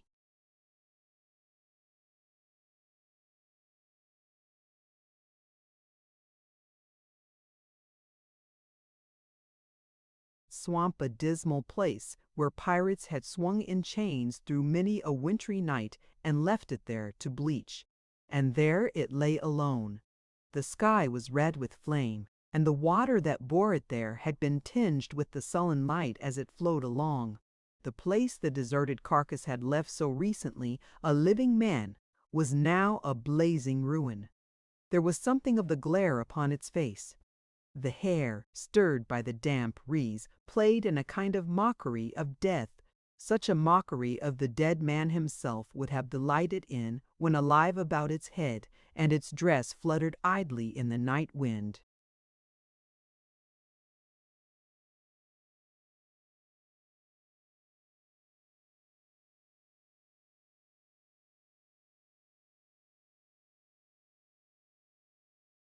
Chapter 68. Lighted rooms, bright fires, cheerful faces, the music of glad voices, words of love and welcome, warm hearts, and tears of happiness. What a change is this! But it is to such delights that Kit is hastening. They are awaiting him, he knows. He fears he will die of joy before he gets among them. They have prepared him for this all day. He is not to be carried off tomorrow with the rest, they tell him first. By degrees, they let him know that doubts have arisen, that inquiries are to be made, and perhaps he may be pardoned after all. At last, the evening being come, they bring him to a room where some gentlemen are assembled. Foremost among them is his good old master, who comes and takes him by the hand. He hears that his innocence is established and that he is pardoned. He cannot see the speaker, but he turns towards the voice, and in trying to answer falls down insensible. They recover him again, and tell him he must be composed, and bear this like a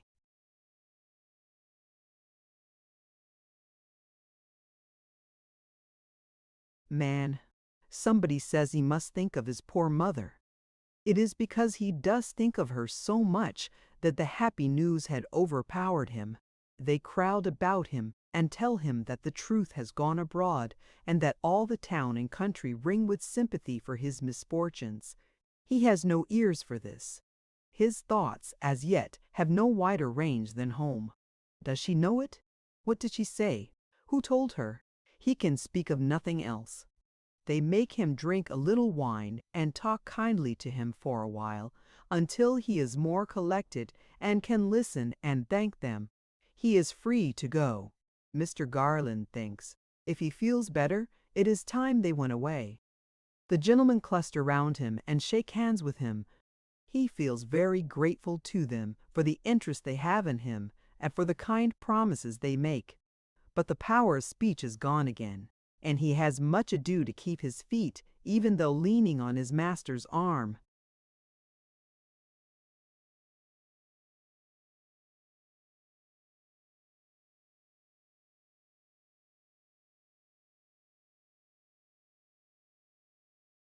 As they come through the dismal passages, some officers of the jail who are in waiting there congratulate him, in their rough way, on his release.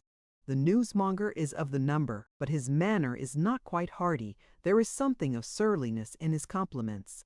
he looks upon Kit as an intruder, as one who has obtained admission to that place on false pretenses, who has enjoyed a privilege without being duly qualified.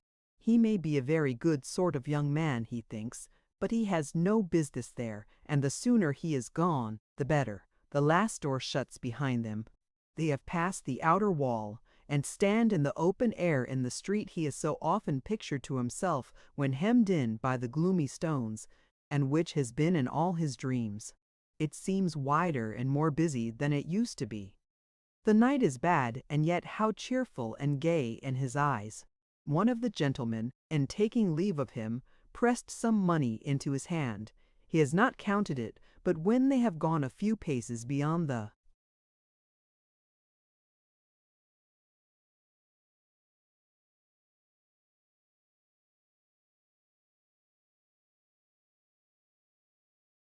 box for poor prisoners, he hastily returns and drops it in. Mr. Garland has a coach waiting in a neighboring street, and, taking Kit inside with him, bids the man drive home. At first they can only travel at a foot pace, and then with torches going on before because of the heavy fog. But as they get farther from the river, and leave the closer portions of the town behind, they are able to dispense with this precaution, and to proceed at a brisker rate. On the road, hard galloping would be too slow for Kit, but when they are drawing near their journey's end, he begs they may go more slowly, and, when the house appears in sight, that they may stop only for a minute or two to give him time to breathe. But there is no stopping then, for the old gentleman speaks stoutly to him. The horses mend their pace, and they are already at the garden gate. Next minute they are at the door. There is a noise of tongues and tread of feet inside. It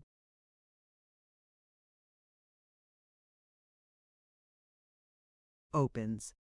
Kit rushes in and finds his mother clinging round his neck, and sobbing as never women sob before, and yet gwindings to noise reminded, and get tussivleen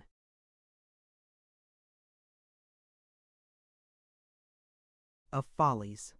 And even when the rest have in some measure come to themselves again, and can find words and smiles, Barbara, that soft-hearted, gentle, foolish little Barbara is suddenly missed, and found to be in a swoon by herself in the back parlor, from which swoon she fall into hysterics, and from which hysterics into a swoon again, and is indeed so bad, that despite a mortal quantity of vinegar and cold water, she is hardly a bit better at last than she was at first. Then Kit's mother comes in and says, "Will he come and speak to her?" And Kit says yes, and goes. And he says in a kind voice, "Barbara." And Barbara's mother tells her that it's only Kit. And Barbara says with her eyes closed all the time, "Oh, but is it him indeed?" And Barbara's mother says, "To be sure it is, my dear. There's nothing the matter now." And in further assurance that he's safe and sound, Kit speaks to her again, and then Barbara goes off into another fit of laughter, and then into another fit of crying, and then Barbara's mother and Kit's mother nod to each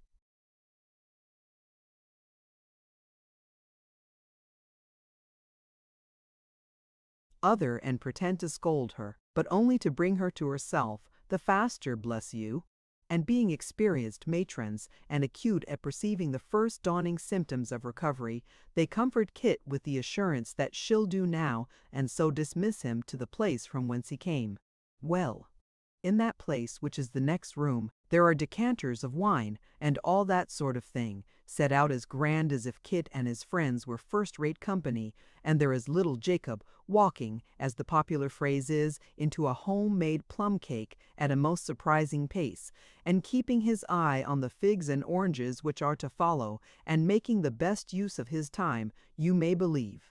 Kit no sooner comes in than that single gentleman never was such a busy gentleman, charges all the glasses bumpers and drinks his health, and tells him he shall never want a friend while he lives.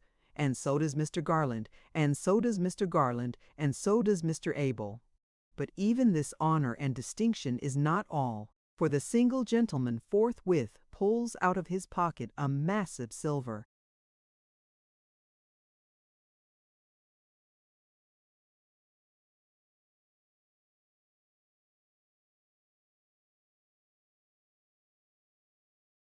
Watch going hard, and right to half a second, and upon the back of this watch is engraved Kit's name, with flourishes all over, and in short it is Kit's watch, bought expressly for him, and presented to him on the spot.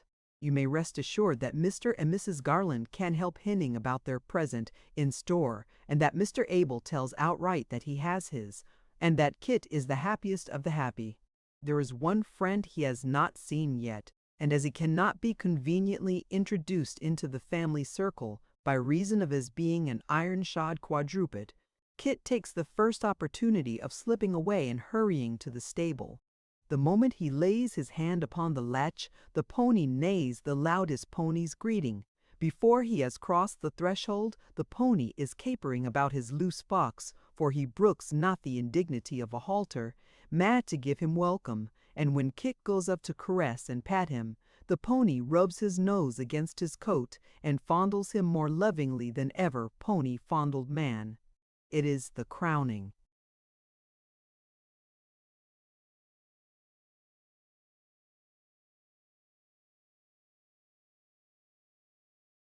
circumstance of his earnest, heartfelt reception, and Kit fairly puts his arm round Whisker's neck and hugs him. But how comes Barbara to trip in there? And how smart she is again! She has been at her glass since she recovered. How comes Barbara in the stable of all places in the world?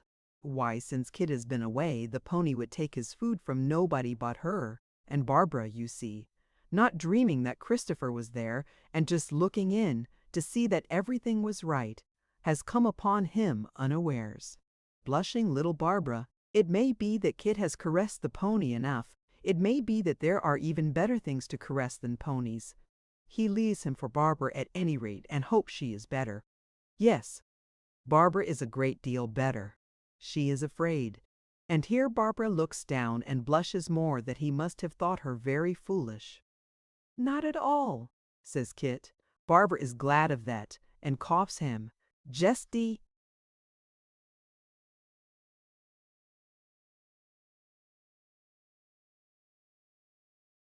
slightest cough possible, not more than that. What a discreet pony when he chooses. He is as quiet now as if he were of marble. He has a very knowing look, but that he always has.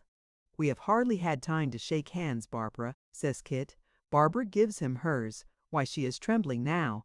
Foolish, fluttering Barbara. Arm's length? The length of an arm is not much. Barbara's was not a long arm by any means, and besides, she didn't hold it out straight, but bent a little. Kit was so near her when they shook hands that he could see a small tiny tear yet trembling on an eyelash. It was natural that he should look at it, unknown to Barbara. It was natural that Barbara should raise her eyes unconsciously and find him out. Was it natural that at that instant, without any previous impulse or design, Kit should kiss Barbara? He did it, whether or no. Barbara said, for shame, but let him do it too twice. He might have done it thrice, but the pony.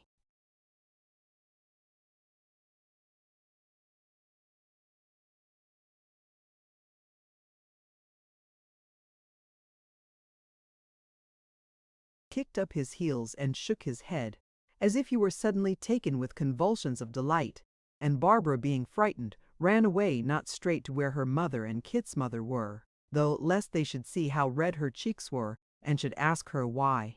Sly little Barbara.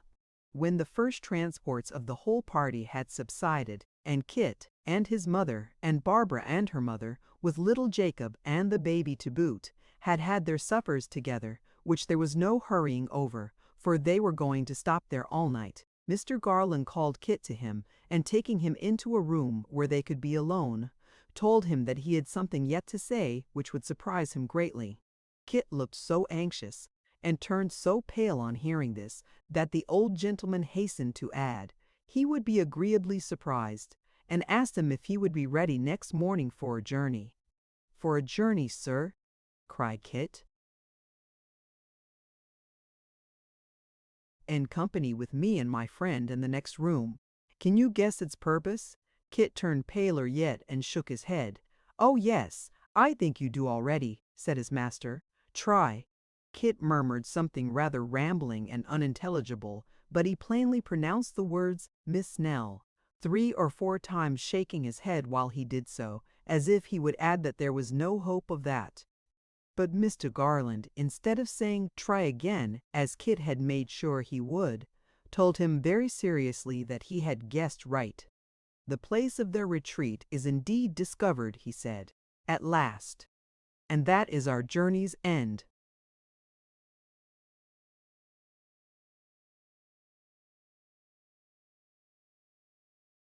Kit faltered out such questions as, where was it, and how it had been found, and how long since, and was she well and happy?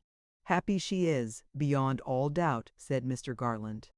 And well, I trust she will be soon. She has been weak and ailing, as I learn, but she was better when I heard this morning, and they were full of hope. Sit you down, and you shall hear the rest. Scarcely venturing to draw his breath, Kit did as he was told. Mr. Garland then related to him how he had a brother of whom he would remember to have heard him speak, and whose picture, taken when he was a young man, hung in the best room, and how this brother lived a long way off in a country place, with an old clergyman who had been his early friend. How, although they loved each other as brothers should, they had not met for many years, but had communicated by letter from time to time, always looking forward to some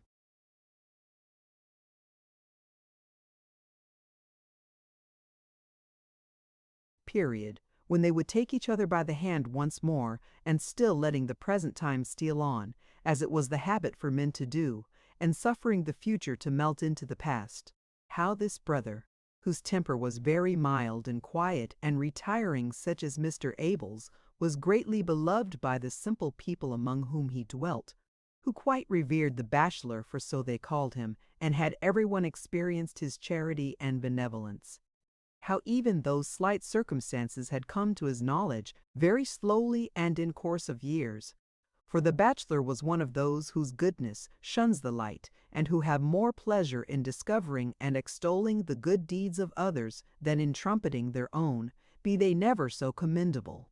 How, for that reason, he seldom told them of his village friends, but how, for all that, his mind had become so full of two among them, a child and an old man, to whom he had been very kind, that in a letter received a few days before, he had dwelt upon them from first to last, and had told such a tale of their wandering and mutual love,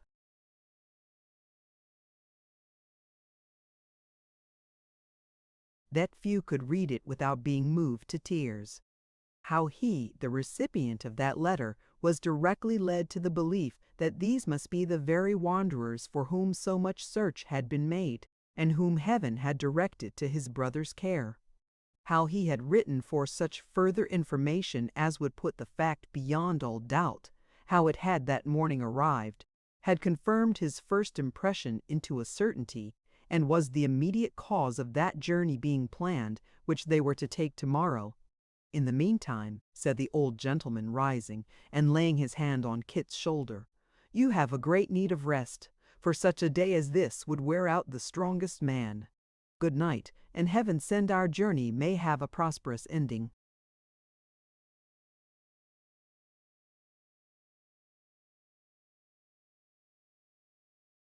Chapter 69. Kit was no sluggard next morning, but, springing from his bed some time before day, began to prepare for his welcome expedition. The hurry of spirits consequent upon the events of yesterday, and the unexpected intelligence he had heard at night, had troubled his sleep through the long dark hours, and summoned such uneasy dreams about his pillow that it was best to rise. But had it been the beginning of some great labor with the same end in view, had it been the commencement of a long journey, to be performed on foot in that inclement season of the year, to be pursued under very privation and difficulty, and to be achieved only with great distress, fatigue, and suffering, had it been the dawn of some painful enterprise, certain to task his utmost powers of resolution and endurance, and to need his utmost fortitude, but only likely to end, if happily a chist, if hailed him.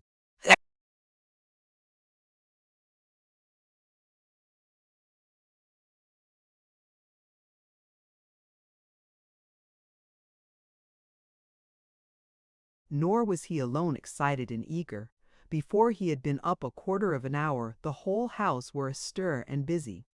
Everybody hurried to do something towards facilitating the preparations. The single gentleman, it is true, could do nothing himself, but he overlooked everybody else and was more locomotive than anybody. The work of packing and making ready went briskly on, and by daybreak every preparation for the journey was completed. Then Kit began to wish they had not been quite so nimble, for the traveling carriage which had been hired for the occasion was not to arrive until 9 o'clock, and there was nothing but breakfast to fill up the intervening blank of 1 hour and a half. Yes, there was, though. There was Barbara. Barbara was busy, to be sure, but so much the better Kit could help her, and that would pass away the time better than any means that could be devised. Barbara had no objection to this arrangement, and Kit, tracking out the idea which had come upon him so suddenly overnight, began to think that surely Barbara was fond of him, and surely he was fond of.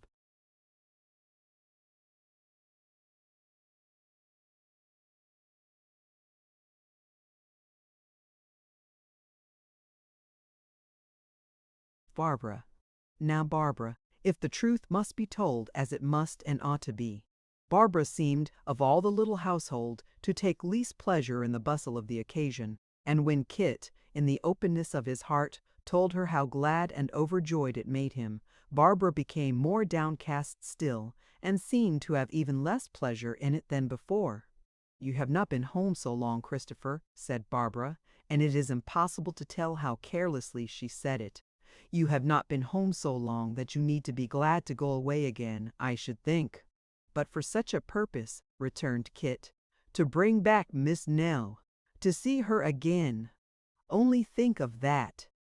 I am so pleased, too, to think that you will see her, Barbara, at last."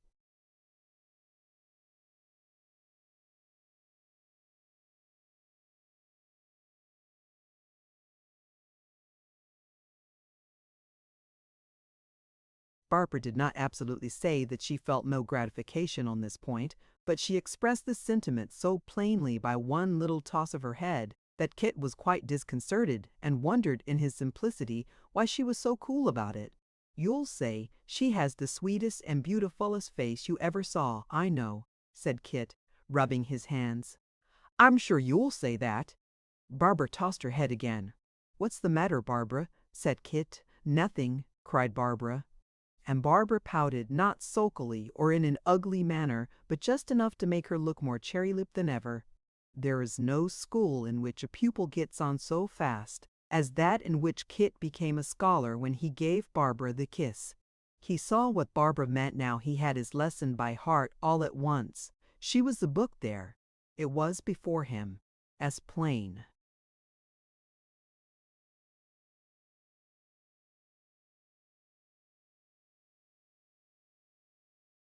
as print. "Barbara," said Kit, "you're not cross with me?" "Oh dear, no. Why should Barbara be cross?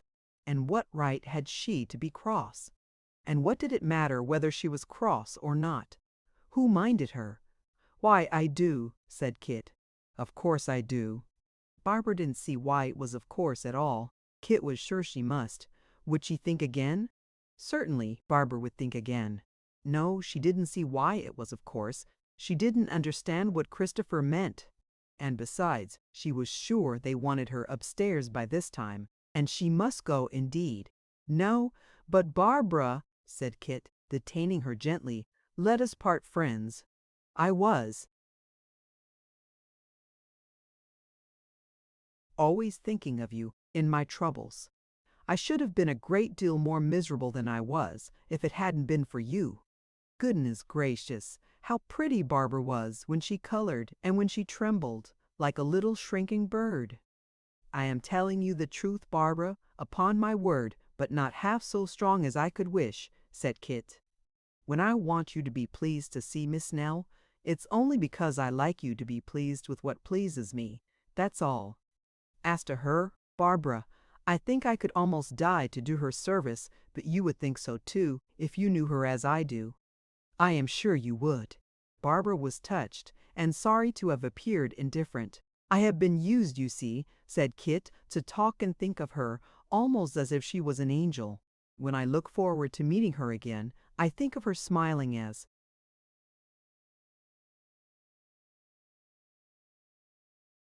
she used to do, and being glad to see me, and putting out her hand and saying, "It's my own old Kit," or some such words as those like what she used to say.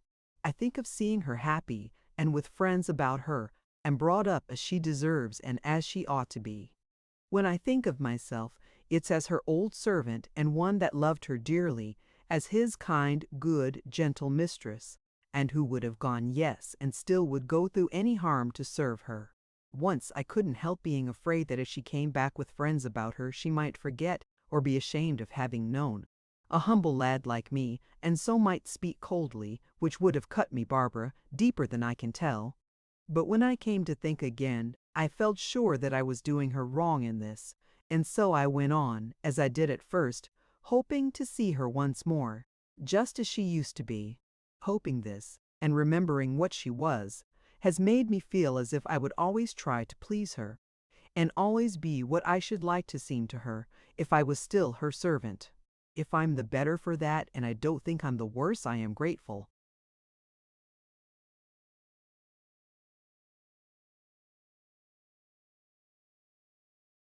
to her for it, and love and honor her the more.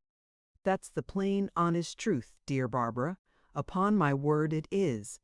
Little Barbara was not of a wayward or capricious nature, and, being full of remorse, melted into tears.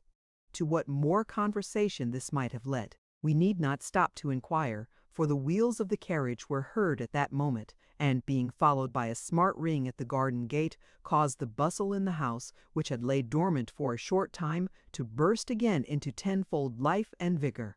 Simultaneously with the traveling equipage arrived Mr. Chuckster in a hackney cab, with certain papers and supplies of money for the single gentleman into whose hands he delivered them.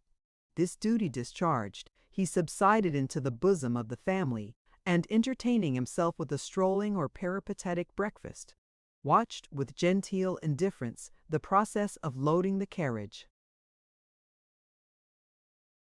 "Snobbies in this, I see, sir," he said to Mr. Abel Garland. "I thought he wasn't in the last trip, because it was expected that his presence wouldn't be acceptable to the ancient buffalo." "To whom, sir?" demanded Mr. Abel.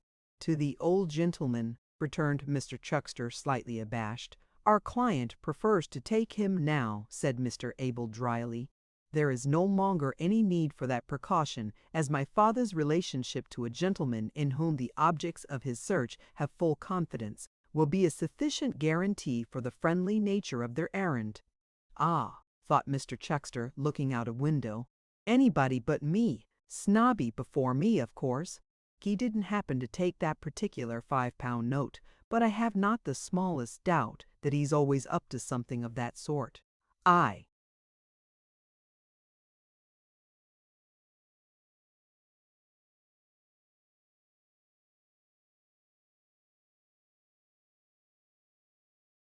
always said it long before this came out. Devilish pretty girl that, 'pon my soul, an amazing little creature. Barbara was the subject of Mr. Chuckster's commendations, and as she was lingering near the carriage, all being now ready for its departure, that gentleman was suddenly seized with a strong interest in the proceedings, which impelled him to swagger down the garden and take up his position at a convenient ogling distance. Having had great experience of the sex, and being perfectly acquainted with all those little artifices which find the readiest road to their hearts, Mr. Chuckster, on taking his ground, planted one hand on his hip, and with the other adjusted his flowing hair. This is a favorite attitude in the polite circles, and, accompanied with a graceful whistling, has been known to do immense execution. Such, however, is the difference between town and country, that nobody took the smallest notice of this insinuating figure, the wretches being wholly engaged in bidding the travellers farewell, in kissing hands to each other, waving handkerchiefs, and the like tame and vulgar practices.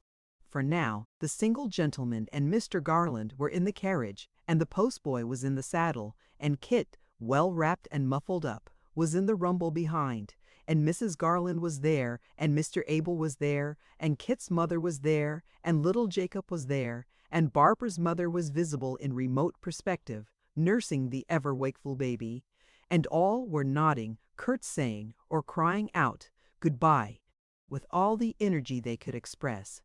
In another minute the carriage was out of sight, and Mr. Chuckster remained alone on the spot where it had lately been, with a vision of Kit standing up in the rumble waving his hand to Barbara, and of Barbara in the full light and lustre of his eyes, Chuckster's Chuckster the successful, on whom ladies of quality had looked with favor from phaetons in the parks on Sundays, waving hers to Kit.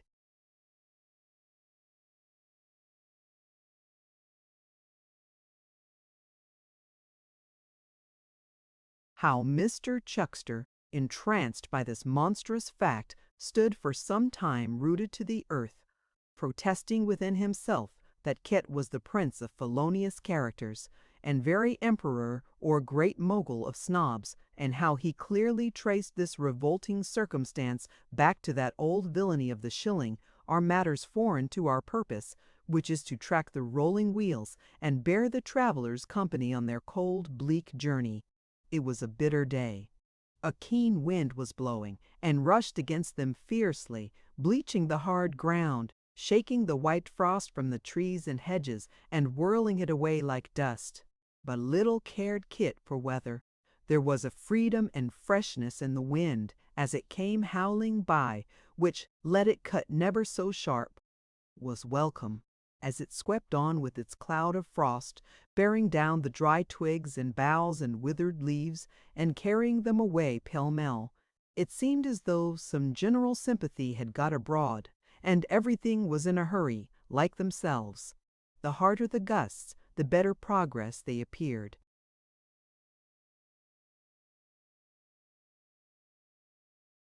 To make.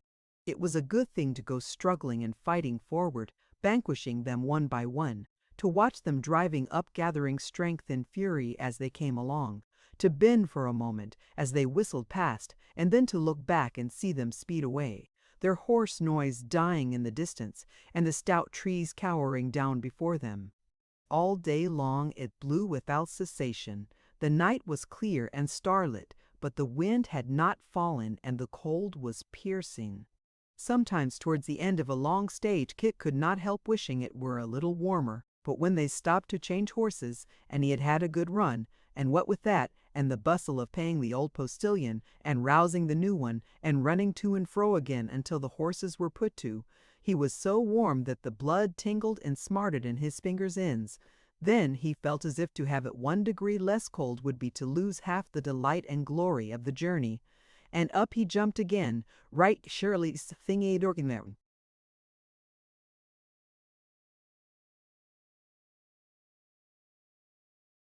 Away, and, leaving the townspeople in their warm beds, pursued their course along the lonely road.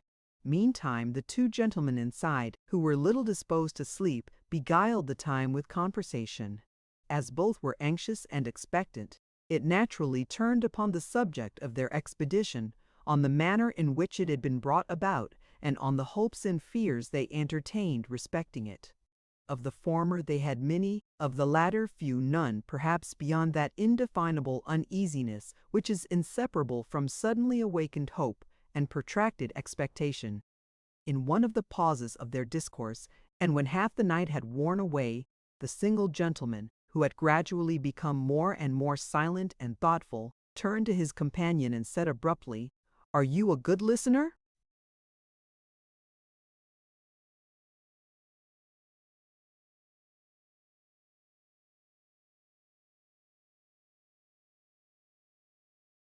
"Like most other men, I suppose," returned Mr. Garland, smiling. "I can be, if I am interested, and if not interested I should still try to appear so. Why do you ask?"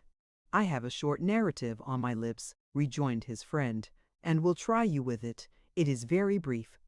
Pausing for no reply, he laid his hand on the old gentleman's sleeve and proceeded thus. There were once 2 brothers who loved each other dearly. There was a disparity in their ages, some 12 years. I am not sure, but they may insensibly have loved each other the better for that reason. Wide as the interval between them was, however, they became rivals too soon. The deepest and strongest affection of both their hearts settled upon one object.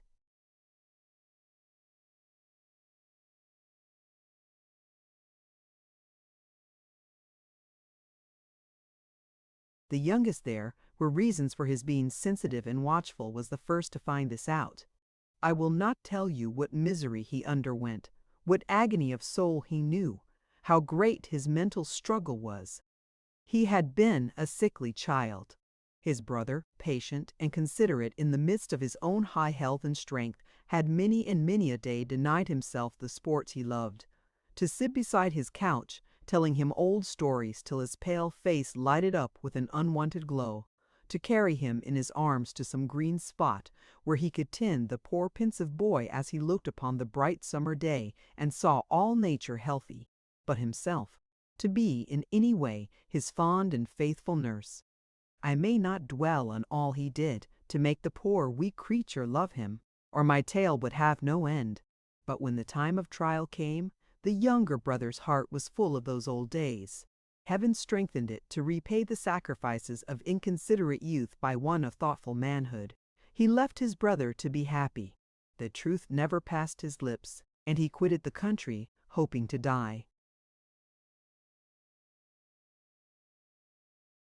Abroad, the elder brother married her. She was in heaven before long and left him with an infant daughter. If you have seen the picture gallery of any one old family, you will remember how the same face and figure, often the fairest and slightest of them all, come upon you in different generations, and how you trace the same sweet girl through a long line of portraits, never growing old or changing, the good angel of the race, abiding by them in all reverses, redeeming all their sins. In this daughter the mother lived again. You may judge with what devotion he who lost that mother, almost in the winning, clung to this girl, her breathing image. She grew to womanhood and gave her heart to one who could not know its worth. Well, her fond father could not see her pine and droop. He might be more deserving than he thought him. He surely might become so with a wife like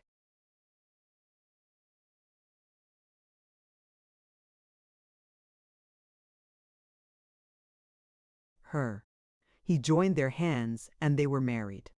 Through all the misery that followed this union, through all the cold neglect and undeserved reproach, through all the poverty he brought upon her, through all the struggles of their daily life, too mean and pitiful to tell, but dreadful to endure, she toiled on in the deep devotion of her spirit and in her better nature, as only women can. Her means and substance wasted, her father nearly beggared by her husband's hand, and the hourly witness, for they lived now under one roof, of her ill usage and unhappiness, she never, but for him, bewailed her fate. Patient and upheld by strong affection to the last, she died a widow of some 3 weeks' date, leaving to her father's care 2 orphans, one a son of 10 or 12 years old, the other a girl such another infant child, the same in helplessness, in aids, in form, for it's in what great yet for I know she.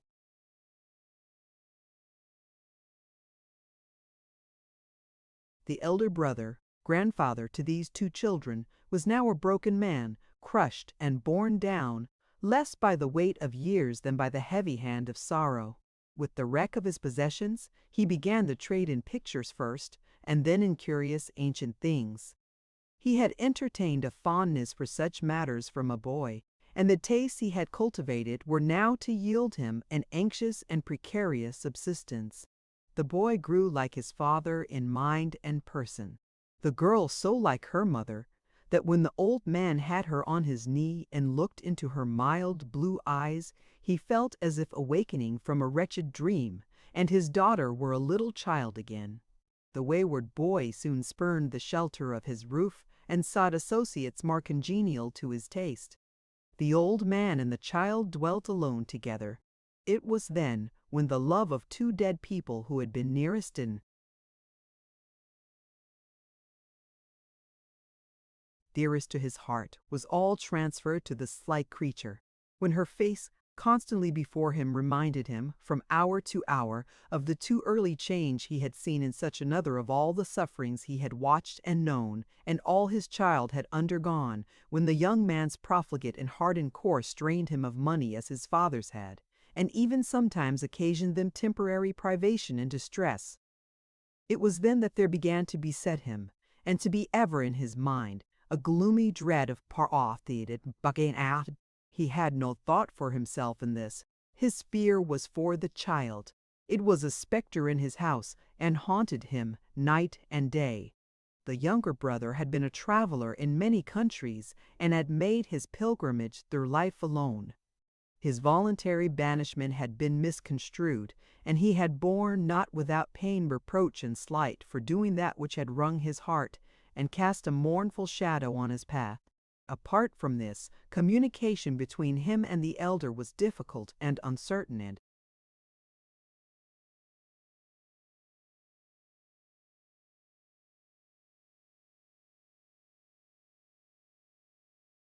often failed. Still, it was not so wholly broken off, but that he learnt with long blanks and gaps between each interval of information all that I have told you now. Then, dreams of their young, happy life, happy to him though laden with pain and early care, visited his pillow yet oftener than before, and every night, a boy again, he was at his brother's side.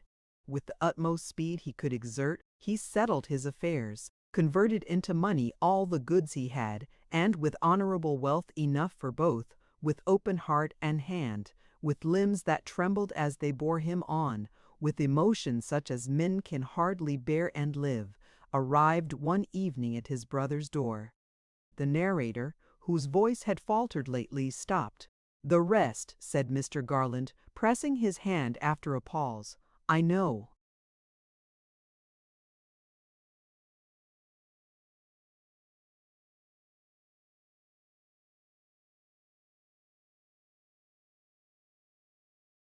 "Yes," rejoined his friend, "we may spare ourselves the sequel. You know the poor result of all my search. Even when by dint of such inquiries as the utmost vigilance and sagacity could set on foot, we found they had been seen with two poor traveling showmen, and in time discovered the men themselves, and in time the actual place of their retreat. Even then we were too late. Pray God, we are not too late again." "We cannot be," said Mr. Garland. "This time we must succeed." "I have believed and hoped so," returned the other. "I try to believe and hope so still, but a heavy weight has fallen on my spirits, my good friend, and the sadness that gathers over me will yield to neither hope nor reason." "That does not surprise me," said Mr. Garland. "It is a natural consequence of the events you have recalled, of this dreary time and place, and above all of this wild and dismal night." "A dismal night indeed. Hark, how the wind is howling." Chapter 70. Day broke, and found them still upon their way.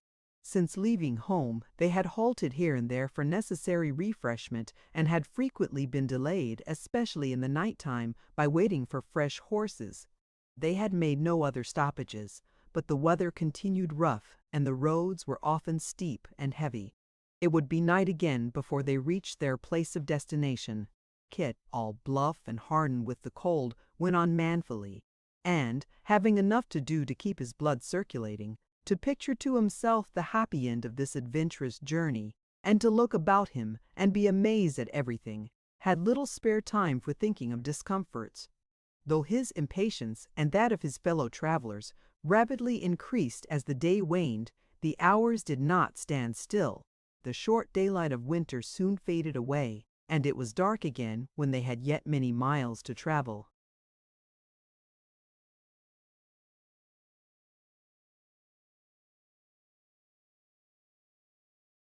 As it grew dusk, the wind fell. Its distant moanings were more low and mournful, and, as it came creeping up the road and rattling covertly among the dry brambles on either hand, it seemed like some great phantom for whom the way was narrow, whose garments rustled as it stalked along. By degrees it lulled and died away, and then it came on to snow. The flakes fell fast and thick, soon covering the ground some inches deep and spreading abroad a solemn stillness. The rolling wheels were noiseless, and the sharp ring and clatter of the horses' hoofs became a dull, muffled tramp. The life of their progress seemed to be slowly hushed and something death-like to usurp its place.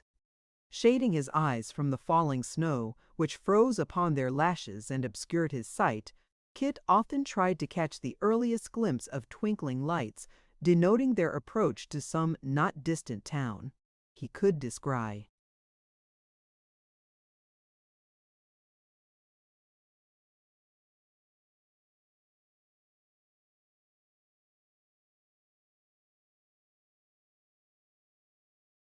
Objects enough at such times, but none correctly. Now a tall church spire appeared in view, which presently became a tree, a barn, a shadow on the ground, thrown on it by their own bright lamps. Now there were horsemen, foot passengers, carriages going on before or meeting them in narrow ways, which, when they were close upon them, turned to shadows too. A wall, a ruin, a sturdy gable end would rise up in the road, and when they were plunging headlong at it, would be the road itself. Strange turnings, too, bridges and sheets of water, appeared to start up here and there, making the way doubtful and uncertain. And yet they were on the same bare road, and these things, like the others as they were passed, turned into dim illusions. He descended slowly from his seat, for his limbs were numbed when they arrived at a lone posting-house, and inquired how far they had to go to reach their journey's end. It was a late hour in such by places, and the people were abed. But a voice answered from an upper window, 10 miles, the 10 minutes.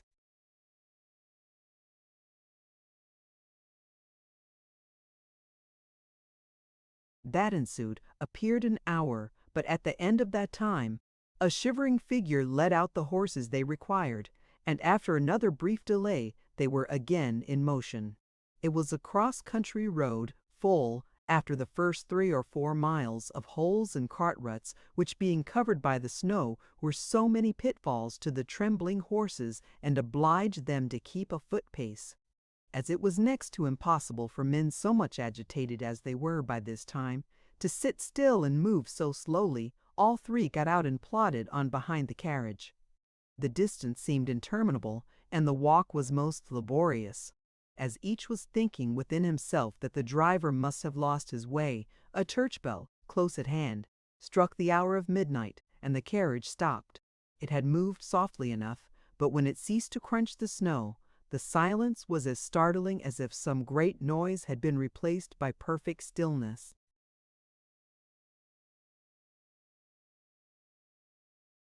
"This is the place, gentlemen," said the driver, dismounting from his horse and knocking at the door of a little inn. "Holloa! Past 12 o'clock is the dead of night here." The knocking was loud and long, but it failed to rouse the drowsy inmates. All continued dark and silent as before. They fell back a little and looked up at the windows, which were mere black patches in the whitened house front. No light appeared. The house might have been deserted, or the sleepers dead, for any air of life it had about it. They spoke together with a strange inconsistency, in whispers, unwilling to disturb again the dreary echoes they had just now raised. "Let us go on," said the younger brother, "and leave this good fellow to wake them if he can. I cannot rest until I know that we are not too late. Let us go on in the name of heaven."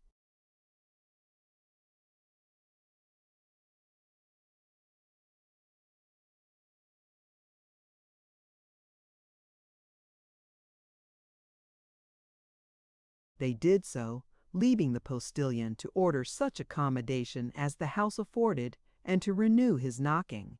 Kit accompanied them with a little bundle which he had hung in the carriage when they left home, and had not forgotten since the bird in his old cage, just as she had left him.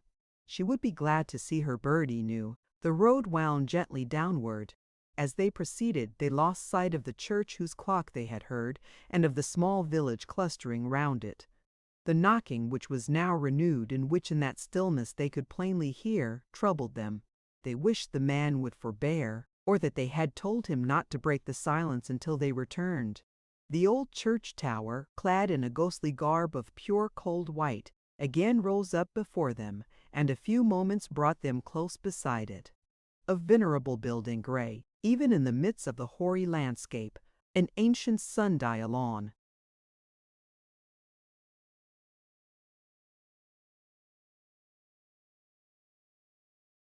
The belfry wall was nearly hidden by the snowdrift, and scarcely to be known for what it was. Time itself seemed to have grown dull and old, as if no day were ever to displace the melancholy night. A wicket gate was close at hand, but there was more than one path across the churchyard to which it led, and, uncertain which to take, they came to a stand again. The village street, if street that could be called, which was an irregular cluster of poor cottages of many heights and ages, some with their fronts, some with their backs, and some with their backs, and some with gable ends towards the road, with here and there a signpost, or a shed encroaching on the path, was close at hand. There was a faint light in a chamber window, not far off, and Kit ran towards that house to ask their way. His first shout was answered by an old man within, who presently appeared at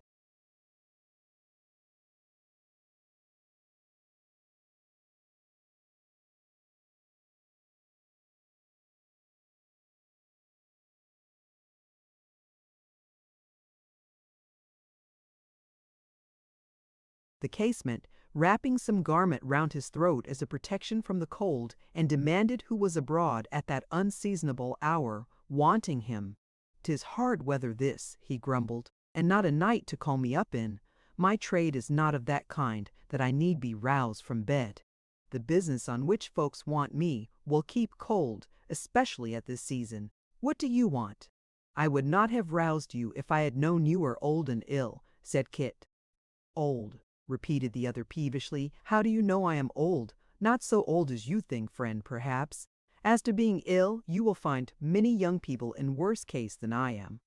More's the pity that it should be so, not that I should be strong and hearty for my years, I mean, but that they should be weak and tender. I ask your pardon, though," said the old man, "if I spoke rather rough at first. My eyes are not good at night. That's neither age nor illness. They never were, and I didn't see you were a stranger."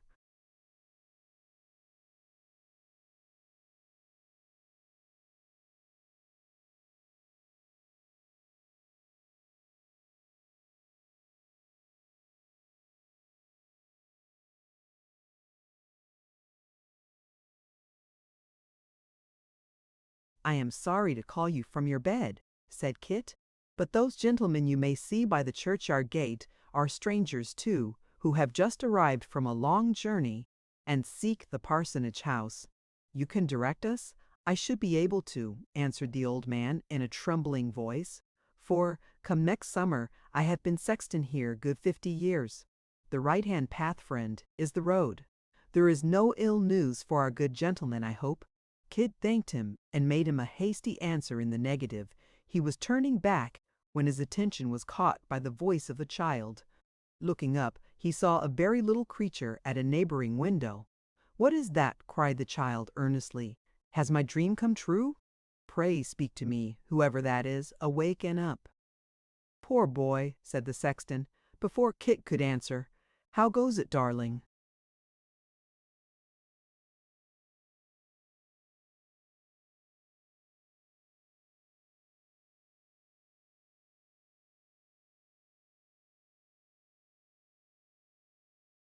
"Has my dream come true?" exclaimed the child again, in a voice so fervent that it might have thrilled to the heart of any listener. "But no, that can never be. How could it be? Oh, how could it? I guess his meaning," said the sexton. "To bed again, poor boy." "I," cried the child in a burst of despair. "I knew it could never be. I felt too sure of that before I asked. But all tonight, and last night too, it was the same. I never fall asleep, but that cruel dream comes back." "Try to sleep again," said the old man soothingly. "It will go in time."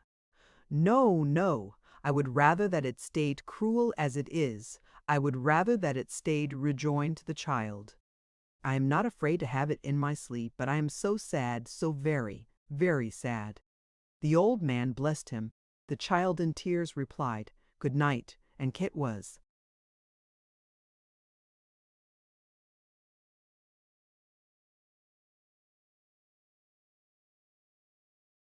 again alone. He hurried back, moved by what he had heard, though more by the child's manner than by anything he had said, as his meaning was hidden from him.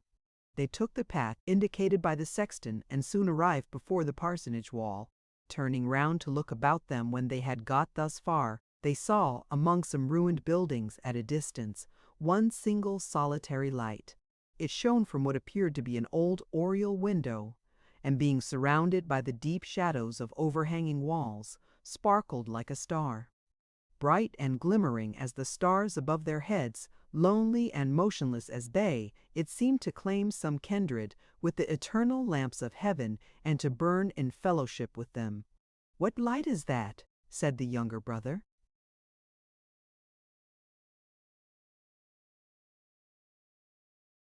"It is surely," said Mr. Garland, "in the ruin where they live. I see no other ruin hereabouts." "They cannot," returned the brother hastily, "be waking at this late hour." Kit interposed directly, and begged that, while they rang and waited at the gate, they would let him make his way to where this light was shining, and try to ascertain if any people were about. Obtaining the permission he desired, he darted off with breathless eagerness, and, still carrying the birdcage in his hand, made straight towards the spot. It was not easy to hold that pace among the graves, and at another time he might have gone more slowly, or round by the path. Unmindful of all obstacles, however, he pressed forward without slackening his speed, and soon arrived within a few yards of the window. He approached as softly as he could, and advancing so near the wall as to brush the whitened ivy with his dress, listened.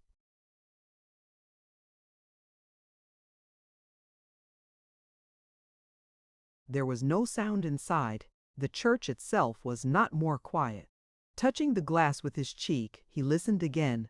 No, and yet there was such a silence all around that he felt sure he could have heard even the breathing of a sleeper, if there had been one there.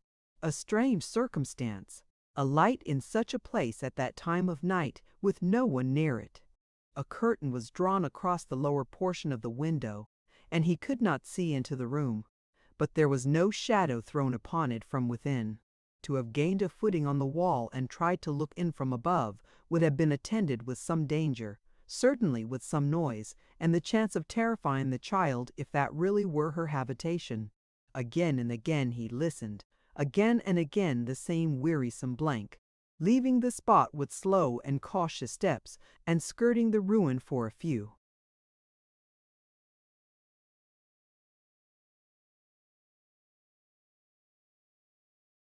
paces, he came at length to a door. He knocked. No answer. But there was a curious noise inside. It was difficult to determine what it was. It bore a resemblance to the low moaning of one in pain, but it was not that, being far too regular and constant. Now it seemed a kind of song. Now a wail seemed, that is, to his changing fancy, for the sound itself was never changed or checked. It was unlike anything he had ever heard, and in its tone there was something fearful, chilling, and unearthly. The listener's blood ran colder now than ever it had done in frost and snow. But he knocked again. There was no answer, and the sound went on without any interruption.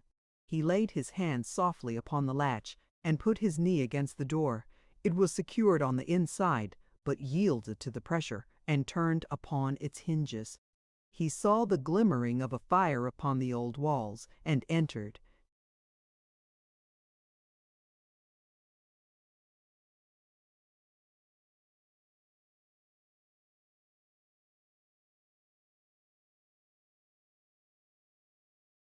Chapter 71. The dull red glow of a wood fire, for no lamp or candle burnt within the room, showed him a figure seated on the hearth with its back towards him, bending over the fitful light. The attitude was that of one who sought the heat. It was, and yet was not. the stooping posture and the cowering form were there, but no hands were stretched out to meet the grateful warmth. No shrug or shiver compared its luxury with the piercing cold outside. With limbs huddled together, head bowed down, arms crossed upon the breast, and fingers tightly clenched, it rocked to and fro upon its seat without a moment's pause, accompanying the action with the mournful sound he had heard. The heavy door had closed behind him on his entrance with a crash that made him start. The figure neither spoke nor turned to look, nor gave in any other way the faintest sign of having heard the noise. The form was that of an old man, his white head akin in color to the moldering embers upon which he gazed. He, and the failing light and dying fire, the time-worn room, the solitude, the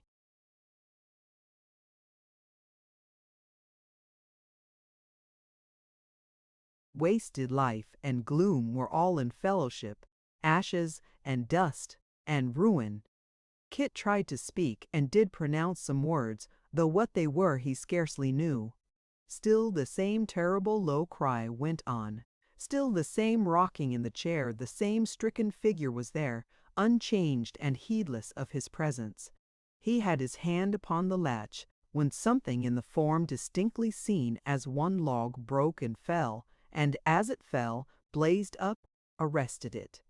He returned to where he had stood before, advanced a pace, another still, another, and he saw the face. Yes, changed as it was, he knew it well. "Master," he cried, stooping on one knee and catching at his hand. "Dear master, speak to me." The old man turned slowly towards him and muttered in a hollow voice,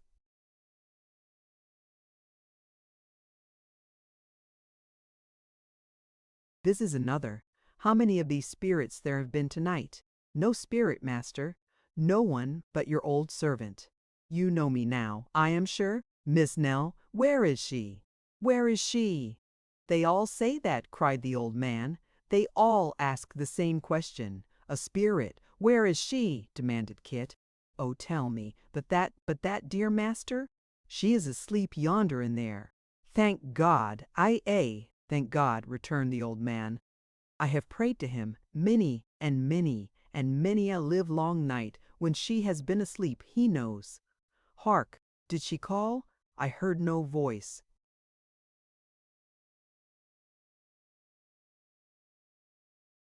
"You did. You hear her now. Do you tell me that you don't hear that?" He started up and listened again. "Nor that?" he cried with a triumphant smile. "Can any body know that voice so well as I? Hush, hush!" Motioning to him to be silent, he stole away into another chamber. After a short absence during which he could be heard to speak in a softened, soothing tone, he returned, bearing in his hand a lamp. "She is still asleep," he whispered.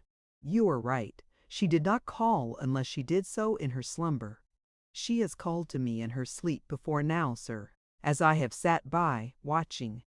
I have seen her lips move, and have known, though no sound came from them, that she spoke of me. I feared the light might dazzle her eyes and wake her, so I brought it here."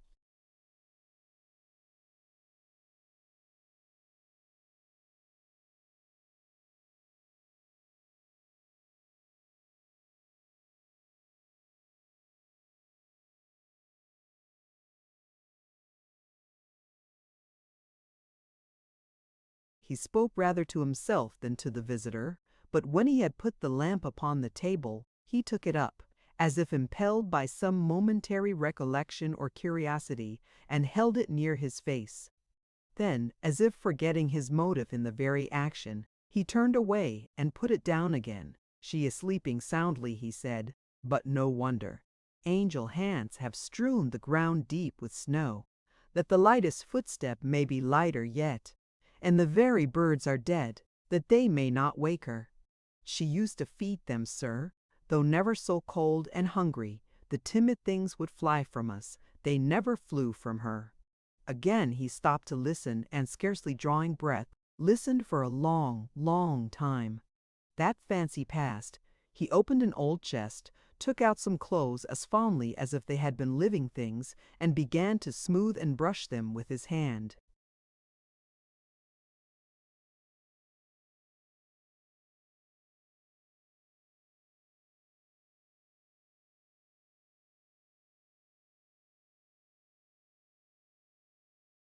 "Why dost thou lie so idle there, dear Nell?" he murmured, "when there are bright red berries out of doors waiting for thee to pluck them? Why dost thou lie so idle there, when thy little friends come creeping to the door, crying, 'Where is Nell's sweet Nell?'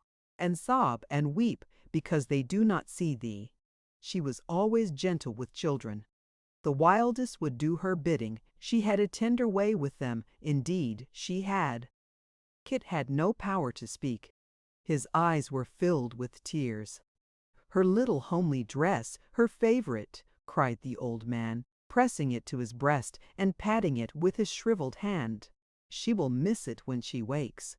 They have hid it here in sport. But she shall have it. She shall have it. She have it. I would not vex my darling for the wide world's riches. See here these shoes, how worn they are. She kept them to remind her of our last long journey. You see where the little feet went bare upon the ground. They told me afterwards that the stones had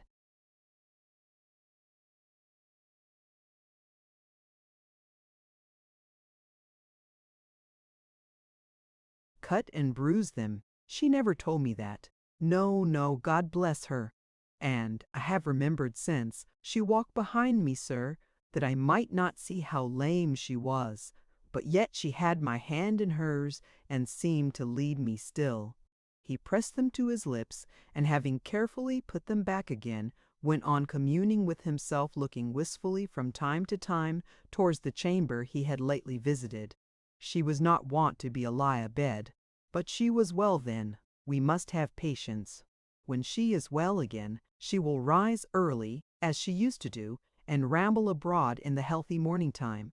I often tried to track the way she had gone, but her small footstep left no print upon the dewy ground to guide me. "Who is that? Shut the door, quick! Have we not enough to do to drive away that marble cold and keep her warm?" The door was indeed opened for the entrance of Mr. Garland and his friend,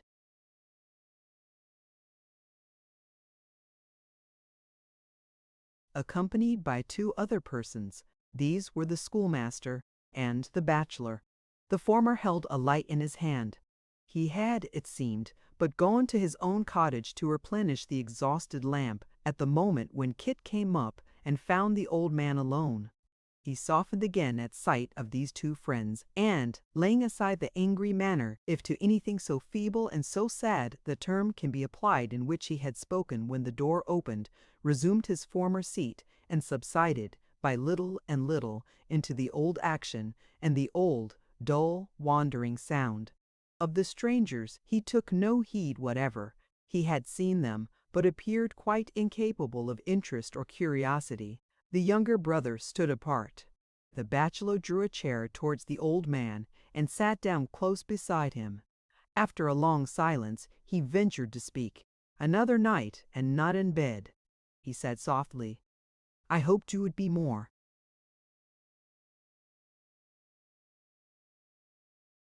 "Mindful of your promise to me. Why do you not take some rest?" "Sleep has left me," returned the old man. "It is all with her." "It would pain her very much to know that you were watching thus," said the bachelor. "You would not give her pain?" "I am not so sure of that, if it would only rouse her. She has slept so very long, and yet I am rash to say so. It is a good and happy sleep, eh?" "Indeed it is," returned the bachelor. "Indeed it is. That's well." And the waking faltered the old man. "Happy, too. Happier than tongue can tell, or heart of man conceive." They watched him as he rose and stole on tiptoe to the other chamber where the lamp had been replaced. They listened as he spoke again within its silent walls.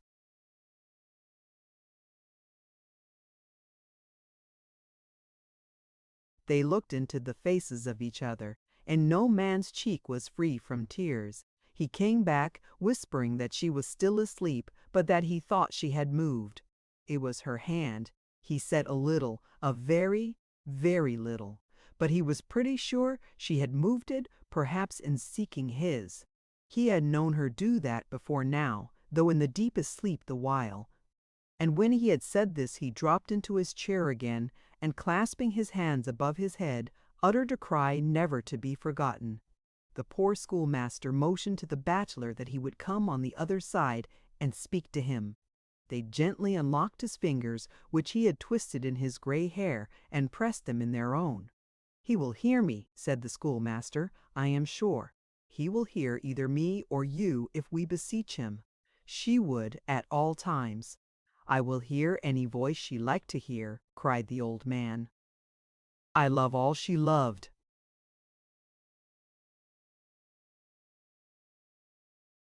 "I know you do," returned the schoolmaster. "I am certain of it. Think of her. Think of all the sorrows and afflictions you have shared together, of all the trials and all the peaceful pleasures you have jointly known." "I do. I do. I think of nothing else. I would have you think of nothing else tonight, of nothing but those things which will soften your heart, dear friend, and open it to old affections and old times. It is so that she would speak to you herself, and in her name it is that I speak now." "You do well to speak softly," said the old man.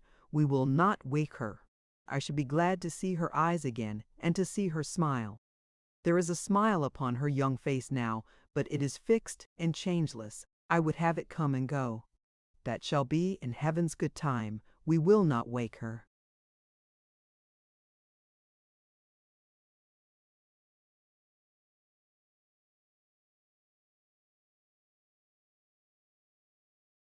"Let us not talk of her in her sleep, but as she used to be when you were journeying together, far away as she was at home, in the old house from which you fled together as she was, in the old cheerful time," said the schoolmaster. "She was always cheerful, very cheerful," cried the old man, looking steadfastly at him. "There was ever something mild and quiet about her, I remember from the first, but she was of a happy nature. We have heard you say," pursued the schoolmaster, "that in this and in all goodness she was like her mother. You can think of and remember her." He maintained his steadfast look, but gave no answer. "Or even one before her," said the bachelor. "It is many years ago, and affliction makes the time longer, but you have not forgotten her whose death contributed to make this child so dear to you, even before you knew her worth or could read."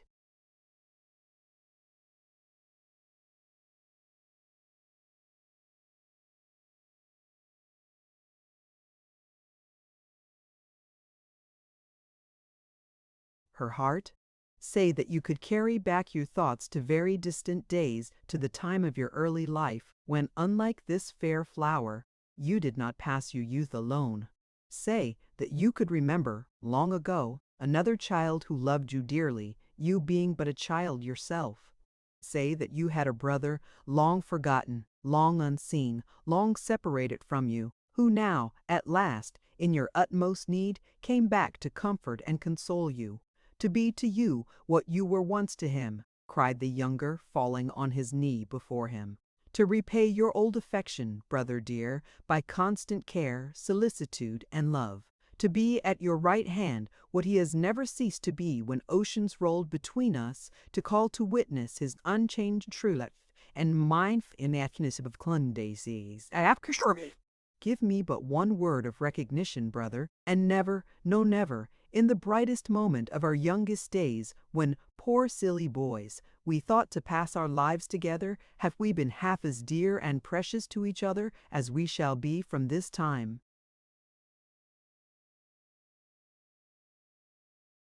Hence the old man looked from face to face, and his lips moved, but no sound came from them in reply. "If we were knit together then," pursued the younger brother, "what will be the bond between us now? Our love and fellowship began in childhood, when life was all before us, and will be resumed when we have proved it, and are but children at the last. As many restless spirits, who have hunted fortune, fame, or pleasure through the world, retire in their decline to where they first drew breath, vainly seeking to be children once again before they die, so we, less fortunate than they in early life, but happier in its closing scenes, will set up our rest again among our boyish haunts, and going home with no hope realized that had its growth in manhood, carrying back nothing that we brought away, but our old yearnings to each other's saving, no claiming the note not fayin now.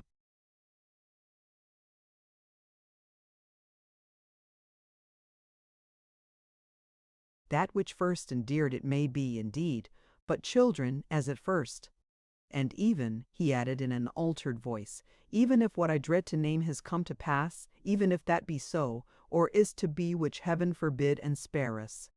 Still, dear brother, we are not apart, and have that comfort in our great affliction. By little and little the old man had drawn back towards the inner chamber while these words were spoken. He pointed there as he replied with trembling lips, "You plot among you to wean my heart from her. You never will do that, never while I have life. I have no relative or friend, but her I never had, I never will have. She is all in all to me. It is too late to part us now." Waving them off with his hand and calling softly to her as he went, he stole into the room. They who were left behind drew close together, and after a few whispered words, not unbroken by emotion or easily uttered, followed him.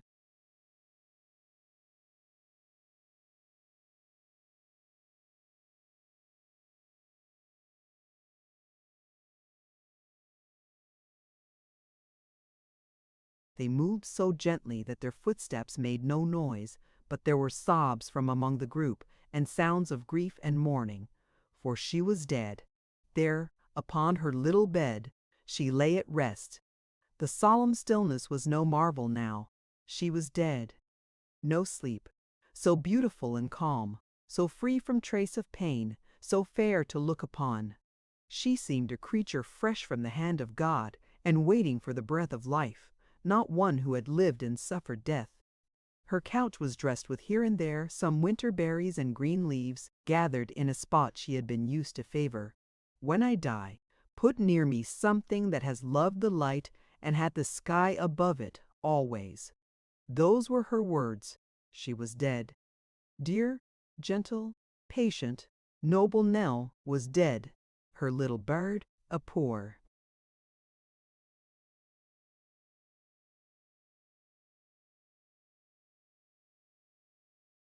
Slight thing, the pressure of a finger would have crushed, was stirring nimbly in its cage, and the strong heart of its child mistress was mute and motionless forever. Where were the traces of her early cares, her sufferings and fatigues? All gone. Sorrow was dead indeed in her, but peace and perfect happiness were born, imaged in her tranquil beauty and profound repose. And still her former self lay there, unaltered in this change. Yes, the old fireside had smiled upon that same sweet face. It had passed, like a dream, through haunts of misery and care. At the door of the poor schoolmaster on the summer evening, before the furnace fire upon the cold wet night, at the still bedside of the dying boy, there had been the same mild, lovely look. So shall we know the angels in their majesty after death? The old man held one languid arm in his, and had the small hand tight folded to his breast for warmth. It was the hand she had stretched out to him with her last smile, the hand that had led him on through all their wanderings. Ever and anon he pressed it to his lips, then hugged it to his breast again, murmuring that it was warmer now, and as he said it he looked, in agony, to those who stood around, as if imploring them to help her. She was dead, and past all help or need of it. The ancient room she had seemed to fill with life, even while her own was waning fast. The garden she had tended, the eyes she had gladdened, the noiseless haunts of many a thoughtful hour, the paths she had trodden, as it were. But yesterday could know her never more. "It is not," said the schoolmaster, as he bent down to kiss her on the cheek and gave his tears free vent, "it is not on earth that heaven's justice ends. Think what earth is, compared with the world to which her young spirit has winged its early flight. and say if one deliberate wish expressed in solemn terms above this bed could call her back to life, which of us would utter it? Chapter 72. When morning came and they could speak more calmly on the subject of their grief, they heard how her life had closed. She had been dead 2 days. They were all about her at the time, knowing that the end was drawing on. She died soon after daybreak. They had read and talked to her in the earlier portion of the night, but as the hours crept on, she sunk to sleep. They could tell, by what she faintly uttered in her dreams, that they were of her journeyings with the old man. They were of no painful scenes, but of people who had helped and used them kindly, for she often said, "God bless you," with great fervor. Waking, she never wandered in her mind but once, and that was of beautiful music which she said was in the air. God knows, it may have been. Opening her eyes at last from a very quiet sleep, she begged that they would kiss her once again. That done, she turned to the old man with a lovely smile. Upon her face such, they said, as they had never seen and never could forget, and clung with both her arms about his neck. They did not know that she was dead at first. She had spoken very often of the 2 sisters, who, she said, were like dear friends to her. She wished they could be told how much she thought about them, and how she had watched them as they walked together by the riverside at night. She would like to see poor Kit, she had often said of late. She wished there was somebody to take her love to Kit.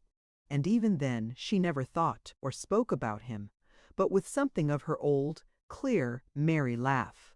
For the rest, she had never murmured or complained, but with a quiet mind and manner quite unaltered, save that she every day became more earnest and more grateful to them, faded like the light upon the summer's evening. The child who had been her little friend came there almost as soon as it was.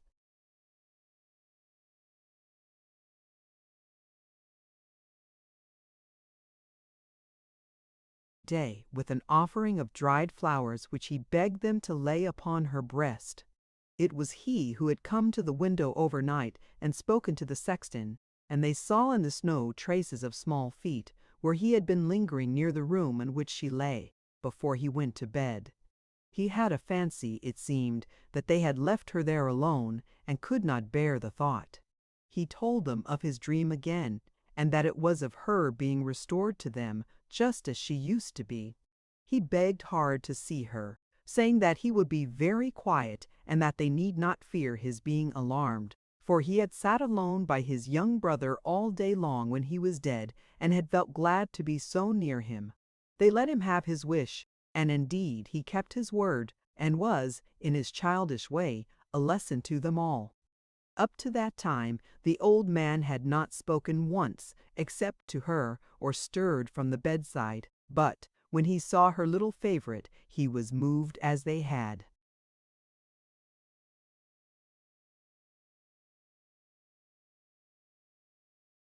Not seen him yet, and made as though he would have him come nearer.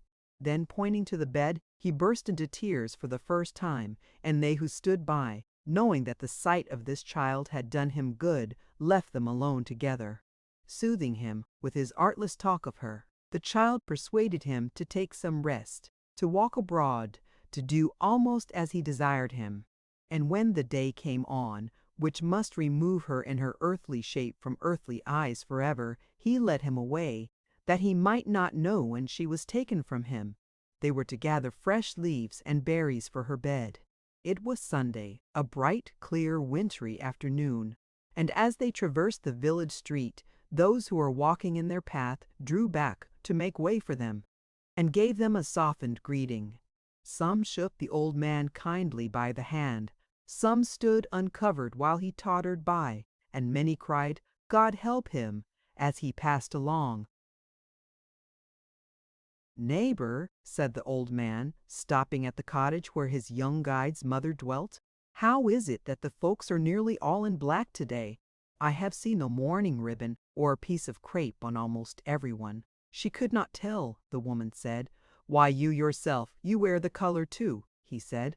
"Windows are closed. That never used to be by day." What does this mean?"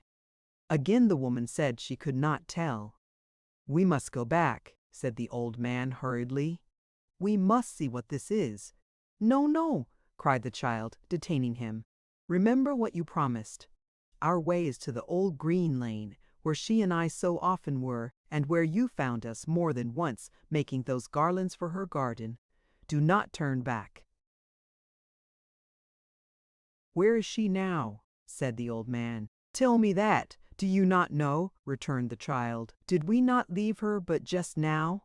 "True, true. It was her we left, was it?" He pressed his hand upon his brow, looked vacantly round, and as if impelled by a sudden thought, crossed the road and entered the sexton's house. He and his deaf assistant were sitting before the fire. Both rose up on seeing who it was. The child made a hasty sign to them with his hand. It was the action of an instant, but that and the old man's look were quite enough. Do you bury anyone today?" he said eagerly. "No, no. Who should we bury, sir?" returned the sexton. "Aye, who indeed? I say with you, who indeed?"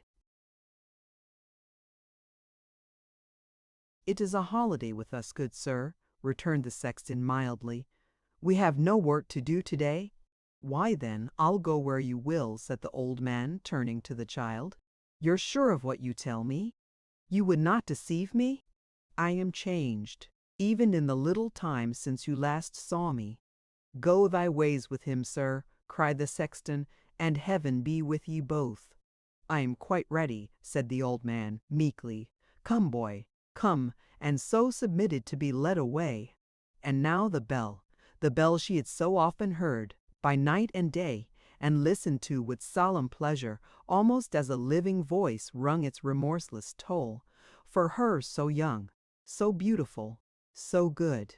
Decrepit age, and vigorous life, and blooming youth, and helpless infancy, poured forth on crutches, in the pride of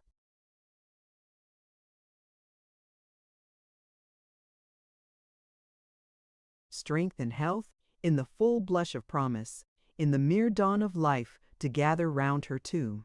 Old men were there, whose eyes were dim and senses-failing grandmothers, who might have died 10 years ago and still been old, the deaf, the blind, the lame, the palsied, the living dead in many shapes and forms, to see the closing of that early grave. What was the death it would shut in to that which still could crawl and creep above it? Along the crowded path they bore her now, pure as the newly fallen snow that covered it, whose day on earth had been as fleeting. Under the porch where she had sat when heaven in its mercy brought her to that peaceful spot, she passed again, and the old church received her in its quiet shade. They carried her to one old nook, where she had many and many a time sat musing, and laid their burden softly on the pavement. The light streamed on it through the colored window, a window where the boughs of trees were ever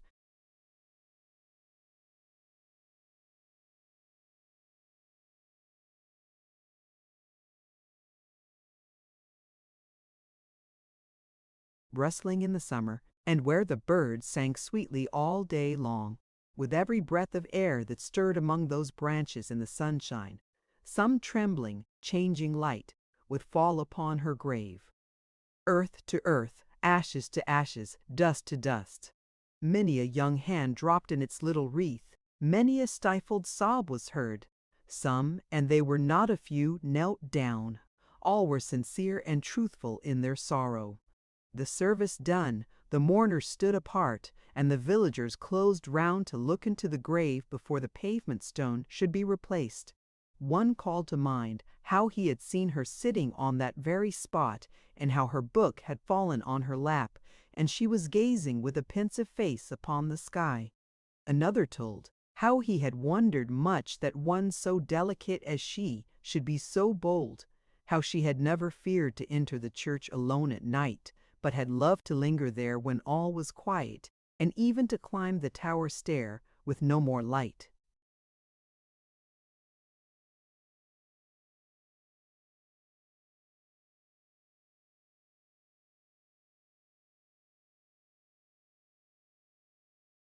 the net of the moon rays stealing through the loopholes in the thick old wall. A whisper went about among the oldest that she had seen and talked with angels, and when they called to mind how she had looked and spoken and her early death, some thought it might be so indeed. Thus, coming to the grave in little knots and glancing down and giving place to others and falling off in whispering groups of 3 or 4, the church was cleared in time of all but the sexton and the mourning friends. They saw the vault covered and the stone fixed down. Then, when the dusk of evening had come on, and not a sound disturbed the sacred stillness of the place, when the bright moon poured in her light on tomb and monument, on pillar, wall, and arch, and most of all, it seemed to them upon her quiet grave in that calm time, when outward things and inward thoughts teem with assurances of immortality, and worldly hopes and fears are humbled in the dust before them, then with tranquil and submissive hearts they turned away and left the dust before them. Then with tranquil linsholchwatling.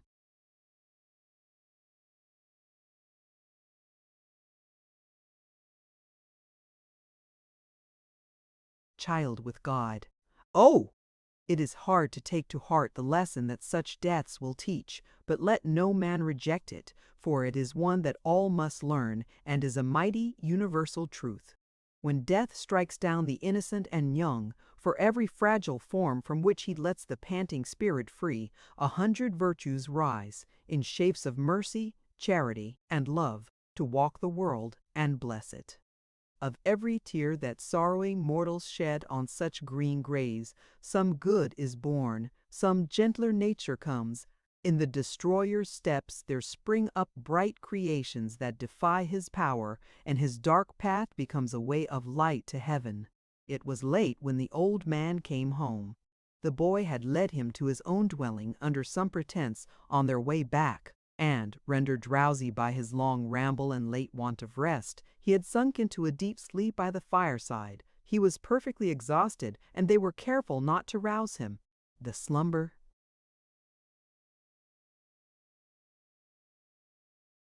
held him a long time, and when he at length awoke, the moon was shining. The younger brother, uneasy at his protracted absence, was watching at the door for his coming when he appeared in the pathway with his little guide.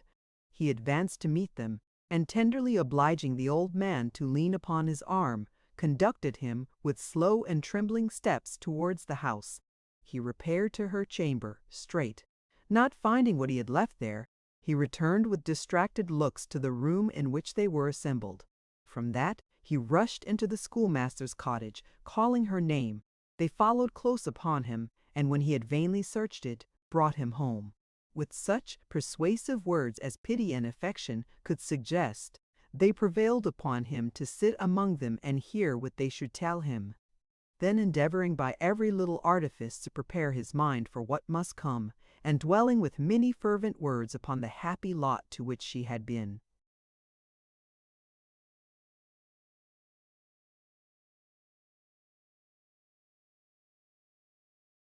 removed, they told him, at last, the truth. The moment it had passed their lips, he fell down among them like a murdered man. For many hours they had little hope of his surviving. But grief is strong, and he recovered. If there be any who have never known the blank that follows death, the weary void, the sense of desolation that will come upon the strongest minds, when something familiar and beloved is missed, at every turn the connection between inanimate and senseless things, and the object of recollection, when every household god becomes a monument and every room a grave. If there be any who have not known this and proved it by their own experience, they can never faintly guess how, for many days, the round monjabers here, and when it now for what money did it mere with cack and I'm some how on whatever power of thought or memory he retained was all bound up in her.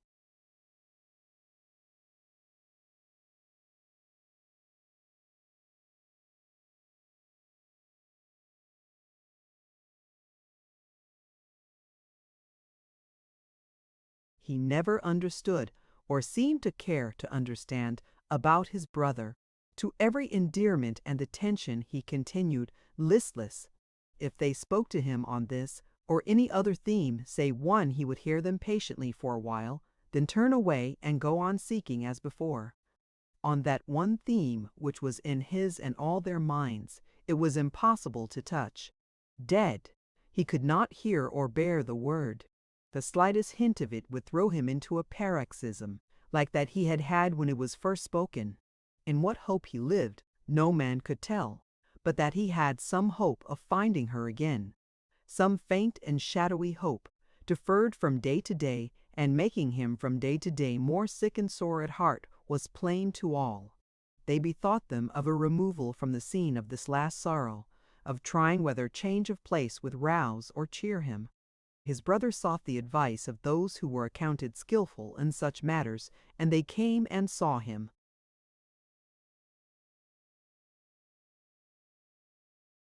Some of the number stayed upon the spot, conversed with him when he would converse, and watched him as he wandered up and down, alone and silent.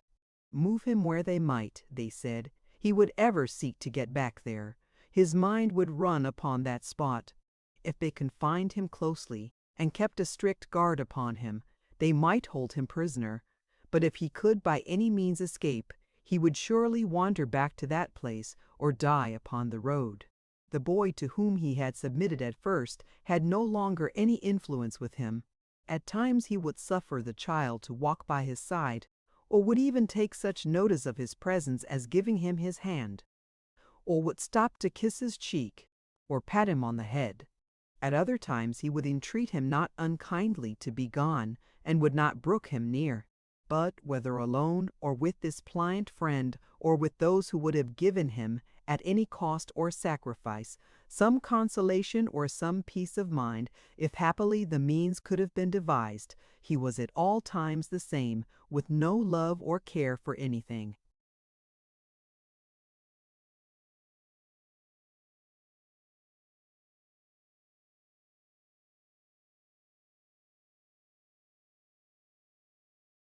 In life, a broken-hearted man.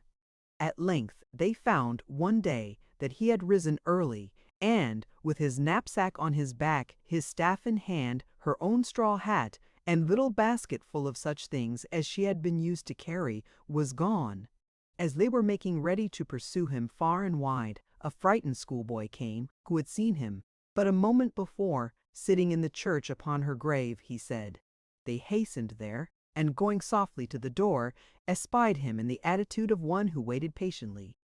They did not disturb him then, but kept a watch upon him all that day. When it grew quite dark, he rose and returned home, and went to bed murmuring to himself, "She will come tomorrow." Upon the morrow he was there again from sunrise until night, and still at night he laid him down to rest and murmured, "She will come tomorrow."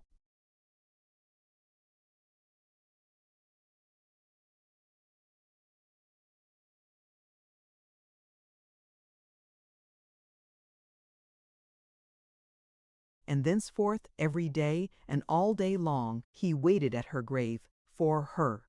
How many pictures of new journeys over pleasant country, of resting places under the free broad sky, of rambles in the fields and woods, and paths not often trodden, how many tones of that one well-remembered voice, how many glimpses of the form, the fluttering dress, the hair that waved so gaily in the wind, how many visions of what had been, and what he hoped was yet to be, rose up before him in the old silent church. He never told them what he thought, or where he went. He would sit with them at night, pondering with a secret satisfaction they could see upon the flight that he and she would take before night came again, and still they would hear him whisper in his prayers, "Lord, let her come tomorrow." The last time was on a genial day in spring. He did not return at the usual hour, and they went to seek him. He was lying dead upon the stone.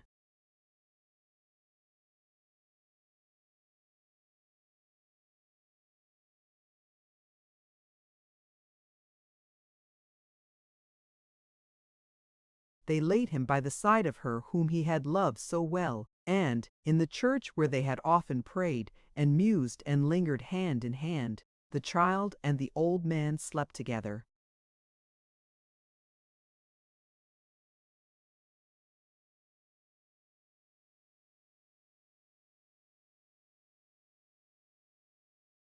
Chapter 73. The magic reel, which, rolling on before, has led the chronicler thus far, now slackens in its pace, and stops. It lies before the goal. The pursuit is at an end. It remains but to dismiss the leaders of the little crowd who have borne us company upon the road, and so to close the journey. Foremost among them, smooth Samson Brass and Sally, arm in arm, claim our polite attention. Mr. Samson then, being detained, as already has been shown, by the justice upon whom he called, and being so strongly pressed to protract his stay that he could by no means refuse, remained under his protection for a considerable time, during which the great attention of his entertainer kept him so extremely close that he was quite lost to society, and never even went abroad for exercise saving into a small paved yard. So well, indeed, was his modest and retiring timber understood by those with whom he had to deal, and so jealous were they of his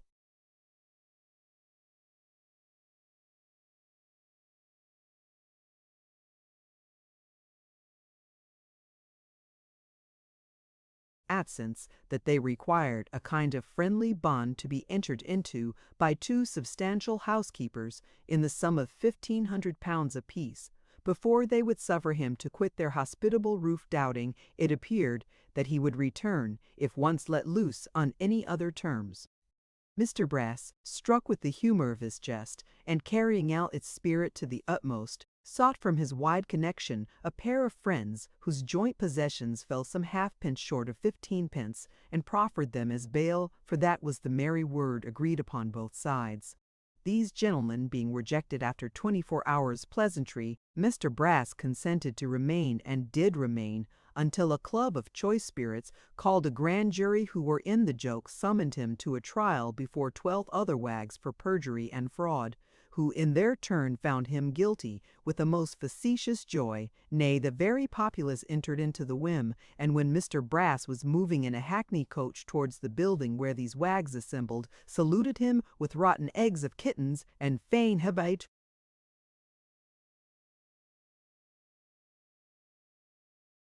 to wish to tear him into shreds, which greatly increased the comicality of the thing, and made him relish it the more, no doubt.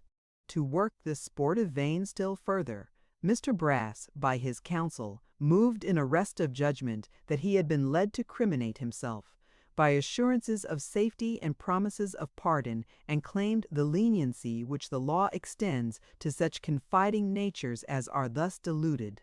After solemn argument, this point with others of a technical nature, whose humorous extravagance it would be difficult to exaggerate, was referred to the judges for their decision, Samson being meantime removed to his former quarters.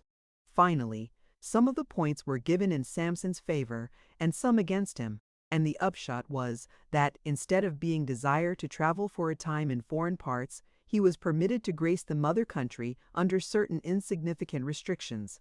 These were, that he should, for a term of years, reside in a spacious mansion, where several other gentlemen were lodged, and boarded at the public charge, who went clad in a sober uniform of grey turned up with yellow, had their hair cut extremely short, and chiefly lived on gruel and light soup. It was also required of him that he should partake of their exercise of constantly ascending an endless flight of stairs, and, lest his legs, unused to such exertion, should be weakened by it, that he should wear upon one ankle an amulet or charm of iron. These conditions being arranged, he was removed one evening to his new abode, and enjoyed, in common with 9 other gentlemen and 2 ladies, the privilege of being taken to his place of retirement in one of royalty's own carriages. Over and above these trifling penalties, his name was erased and blotted out from the roll of attorneys, which erasure has been always held in these latter times to be a great degradation and reproach, and to imply the commission of some amazing villainy, as indeed it would seem to be the case, when so many worthless names remain among its better records, unmolested.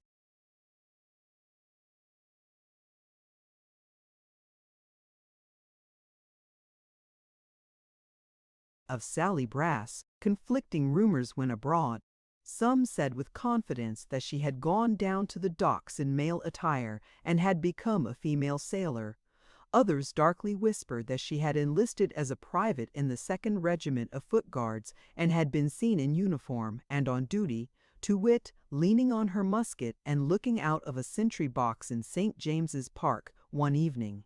There were many such whispers as these in circulation, but the truth appears to be that, after the lapse of some 5 years during which there is no direct evidence of her having been seen at all, 2 wretched people were more than once observed to crawl at dusk from the inmost recesses of St. Giles's, and to take their way along the streets, with shuffling steps and cowering, shivering forms, looking into the roads and kennels as they went in search of refuse food or disregarded offal. These forms were never beheld, but in those nights of cold and gloom, when the terrible spectres, who lie at all other times in the obscene hiding places of London, in archways, dark vaults and cellars, venture to creep into streets, the embodied spirits of disease and vice and famine. It was whispered by those who should have known that these were Samson and his sister Sally, and to this day, it is said, they sometimes pass on bad nights in the same loathsome guise close at the elbow of the shrinking passenger. The body of Quilp being found, though not until some days had elapsed an inquest was held on it near the spot where it had been washed ashore, the general supposition was that he had committed suicide, and, this appearing to be favored by all the circumstances of his death, the verdict was to that effect. He was left to be buried with a stake through his heart in the center of 4 lonely roads.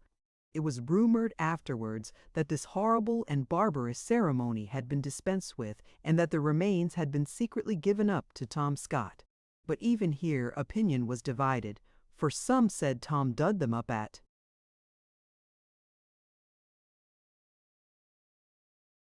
midnight and carried them to a place indicated to him by the widow.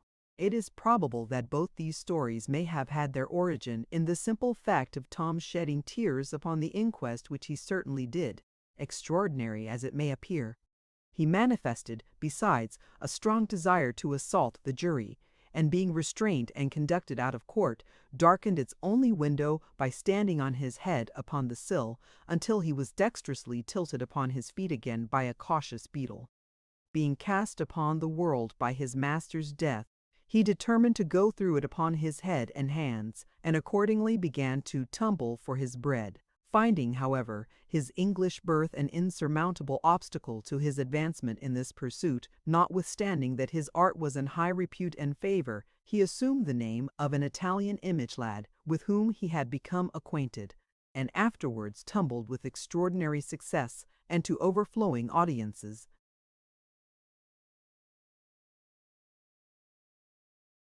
Little Mrs. Quilp never quite forgave herself the one deceit that lay so heavy on her conscience, and never spoke or thought of it, but with bitter tears. Her husband had no relations, and she was rich. He had made no will, or she would probably have been poor.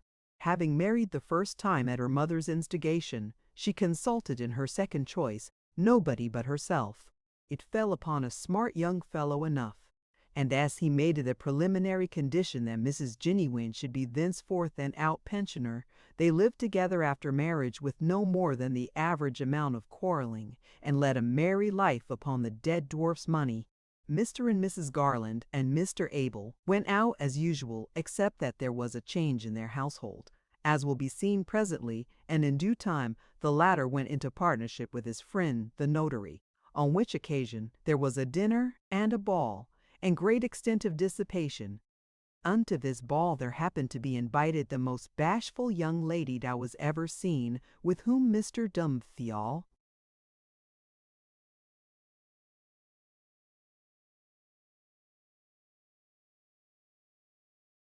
Abel happened to fall in love. How it happened, or how they found it out, or which of them first communicated the discovery to the other, nobody knows. But certain it is that in course of time they were married, and equally certain it is that they were the happiest of the happy, and no less certain it is that they deserved to be so. And it is pleasant to write down that they reared a family, because any propagation of goodness and benevolence is no small addition to the aristocracy of nature, and no small subject of rejoicing for mankind at large. the pony preserved his character for independence and principle down to the last moment of his life, which was an unusually long one, and caused him to be looked upon, indeed, as the very old par of ponies. He often went to and fro with the little phaeton between Mr. Garland's and his son's, and, as the old people and the young were frequently together, had a stable of his own at the new establishment, into which he would walk of himself with surprising dignity. He condescended to play with the children as they grew old enough to cultivate his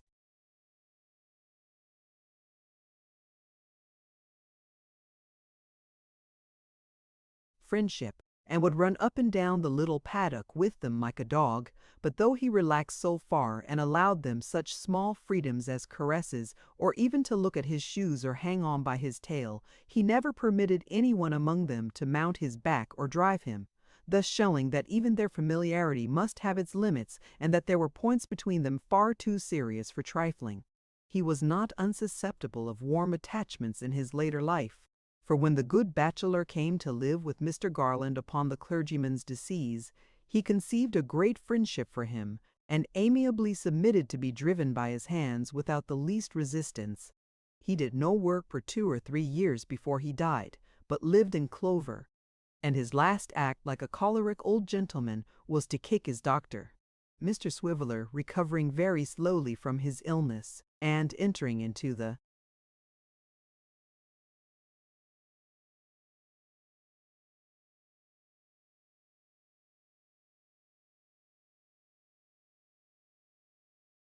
receipt of his annuity, bought for the Marchioness a handsome stock of clothes, and put her to school forthwith, in redemption of the vow he had made upon his fevered bed. After casting about for some time for a name which should be worthy of her, he decided in favor of Sophronia Spinks, as being euphonious and genteel, and furthermore indicative of mystery. Under this title the Marchioness repaired, in tears, to the school of his selection, from which, as she soon distanced all competitors, she was removed before the lapse of many quarters to one of a higher grade. It is but bare justice to Mr. Swiveller to say that although the expenses of her education kept him in straitened circumstances for half a dozen years, he never slackened in his zeal, and always held himself sufficiently repaid by the accounts he heard with great gravity of her advancement, on his monthly visits to the governess, who looked upon him as a literary gentleman of eccentric habits and of a most prodigious talent in quotation. In a word, Mr. Swiveller kept the Marchioness at this establishment until she was, at a moderate guess, full 19 years of age, good-looking, clever, and good-humored, when he began to consider seriously what was to be done next. On one of his periodical visits, while he was revolving this question in his mind, the Marchioness came down to him, alone, looking more smiling and more fresh than ever. Then it occurred to him, but not for the first time, that if she would marry him, how comfortable they might be. So Richard asked her.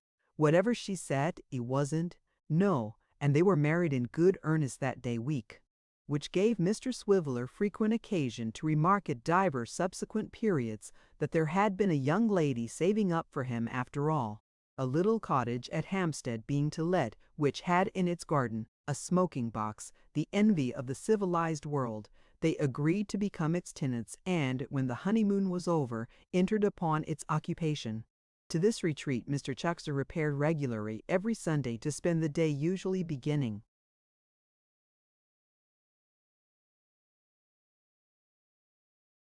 with breakfast, and here he was the great purveyor of general news and fashionable intelligence. For some years he continued a deadly foe to Kit, protesting that he had a better opinion of him when he was supposed to have stolen the £5 note than when he was shown to be perfectly free of the crime, inasmuch as his guilt would have had in it something daring and bold, whereas his innocence was but another proof of a sneaking and crafty disposition. By slow degrees, however, he was reconciled to him in the end, and even went so far as to honor him with his patronage as one who had in some measure reformed, and was therefore to be forgiven. But he never forgot or pardoned that circumstance of the shilling, holding that if he had come back to get another, he would have done well enough, but that his returning to work out the former gift was a stain upon his moral character which no penitence or contrition could ever wash away. Mr. Swiveller, having always been in some measure of a philosophic and reflective turn, grew immensely contemplative at times in the smoking box, and was accustomed at such periods to debate in his own mind the mysterious question of Sophronia's parentage. Sophronia herself supposed she was an orphan, but Mr. Swiveller, putting various slight circumstances together, often thought Miss Brass must know better than that, and, having heard from his wife of her strange interview with Quilp, entertained sundry misgivings whether that person, in his lifetime, might not also have been able to solve the riddle, had he chosen. These speculations, however, gave him no uneasiness, for Sophronia was ever a most cheerful, affectionate, and provident wife to him, and Dick, excepting for an occasional outbreak with Mr. Chuckster, which he had the good sense rather to encourage than oppose, was to her an attached and domesticated husband. And they played many 100,000 games of cribbage together. And let it be added, to Dick's honor, that, though we have called her Sophronia, he called her the Marchioness from first to last, and that,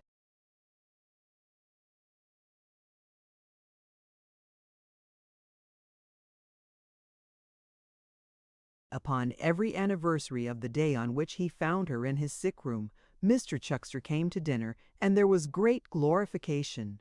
The gamblers, Isaac List and Jowl, with their trusty confederate Mr. James Groves, of unimpeachable memory, pursued their course with varying success, until the failure of a spirited enterprise in the way of their profession dispersed them in various directions, and caused their career to receive a sudden check from the long and strong arm of the law.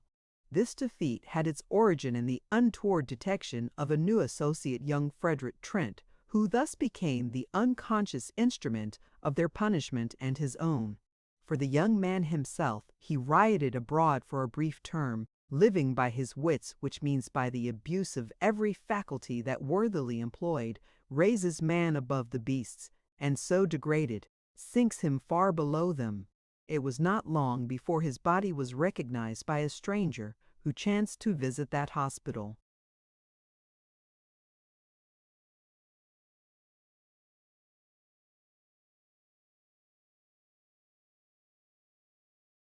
In Paris, where the drowned are laid out to be owned, despite the bruises and disfigurements which were said to have been occasioned by some previous scuffle. But the stranger kept his own counsel until he returned home, and it was never claimed or cared for. The younger brother, or the single gentleman, for that designation is more familiar, will have drawn the poor schoolmaster from his lone retreat and made him his companion and friend. But the humble village teacher was timid of venturing into the noisy world, and had become fond of his dwelling in the old churchyard. Calmly happy in his school, and in the spot, and in the attachment of her little mourner, he pursued his quiet course in peace, and was, through the righteous gratitude of his friend, let this brief mention suffice for, that a poor schoolmaster no more. That friend's single gentleman, or younger brother, which you will had at his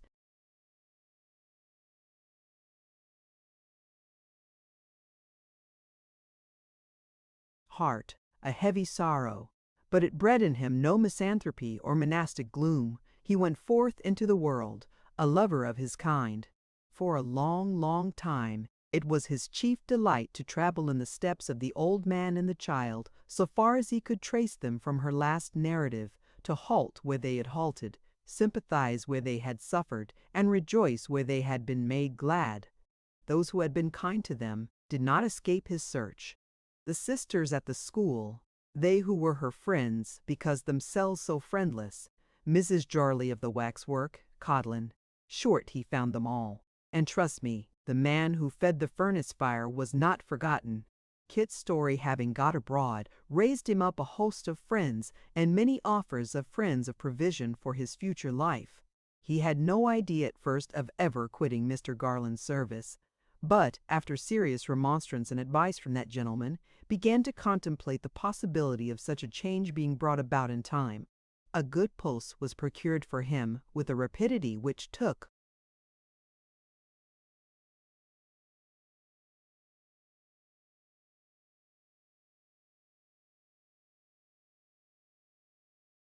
away his breath by some of the gentlemen who had believed him guilty of the offense laid to his charge, and who had acted upon that belief.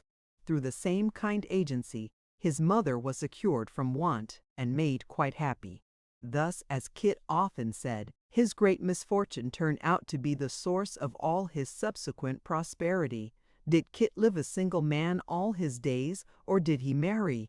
Of course he married, and who should be his wife but Barbara? And the best of it was, he married so soon that little Jacob was an uncle, before the calves of his legs, already mentioned in this history, had ever been encased in broadcloth pantaloons, though that was not quite the best either, for of necessity the baby was an uncle too. The delight of Kit's mother and of Barbara's mother upon the great occasion is past all telling. Finding they agreed so well on that, and on all other subjects, they took up their abode together, and were a most harmonious pair of friends from that time forth. And hadn't Astley's cause to bless itself for.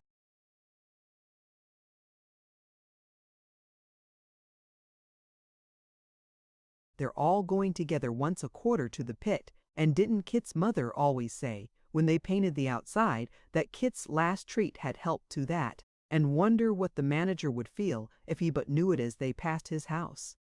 When Kit had children 6 and 7 years old, there was a Barbara among them, and a pretty Barbara she was.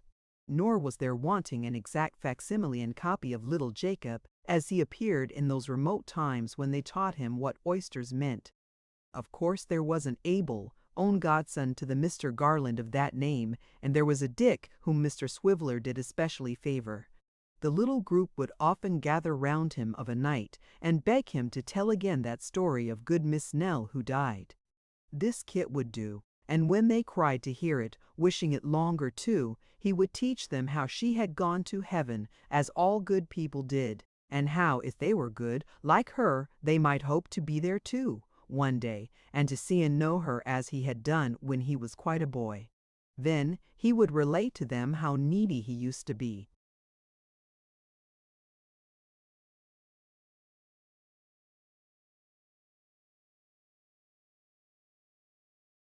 and how she had taught him what he was otherwise too poor to learn, and how the old man had been used to say, "She always laughs at Kit," at which they would brush away their tears and laugh themselves to think that she had done so, and be again quite merry.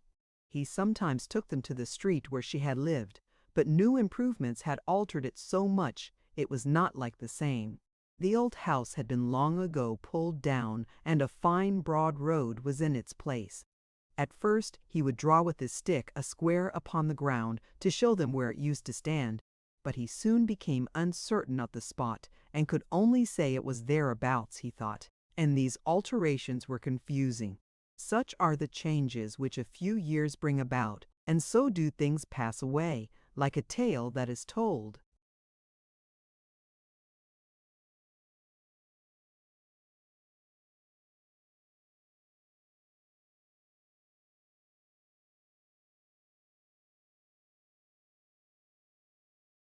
The end. Thank you for listening to this story. I hope you enjoyed the journey, the characters, and the world they carried with them. If you enjoyed this audiobook, please subscribe to the channel and leave a comment below. Your support helps keep these stories alive and allows more timeless books to be shared with listeners around the world. Until next time, thank you for listening.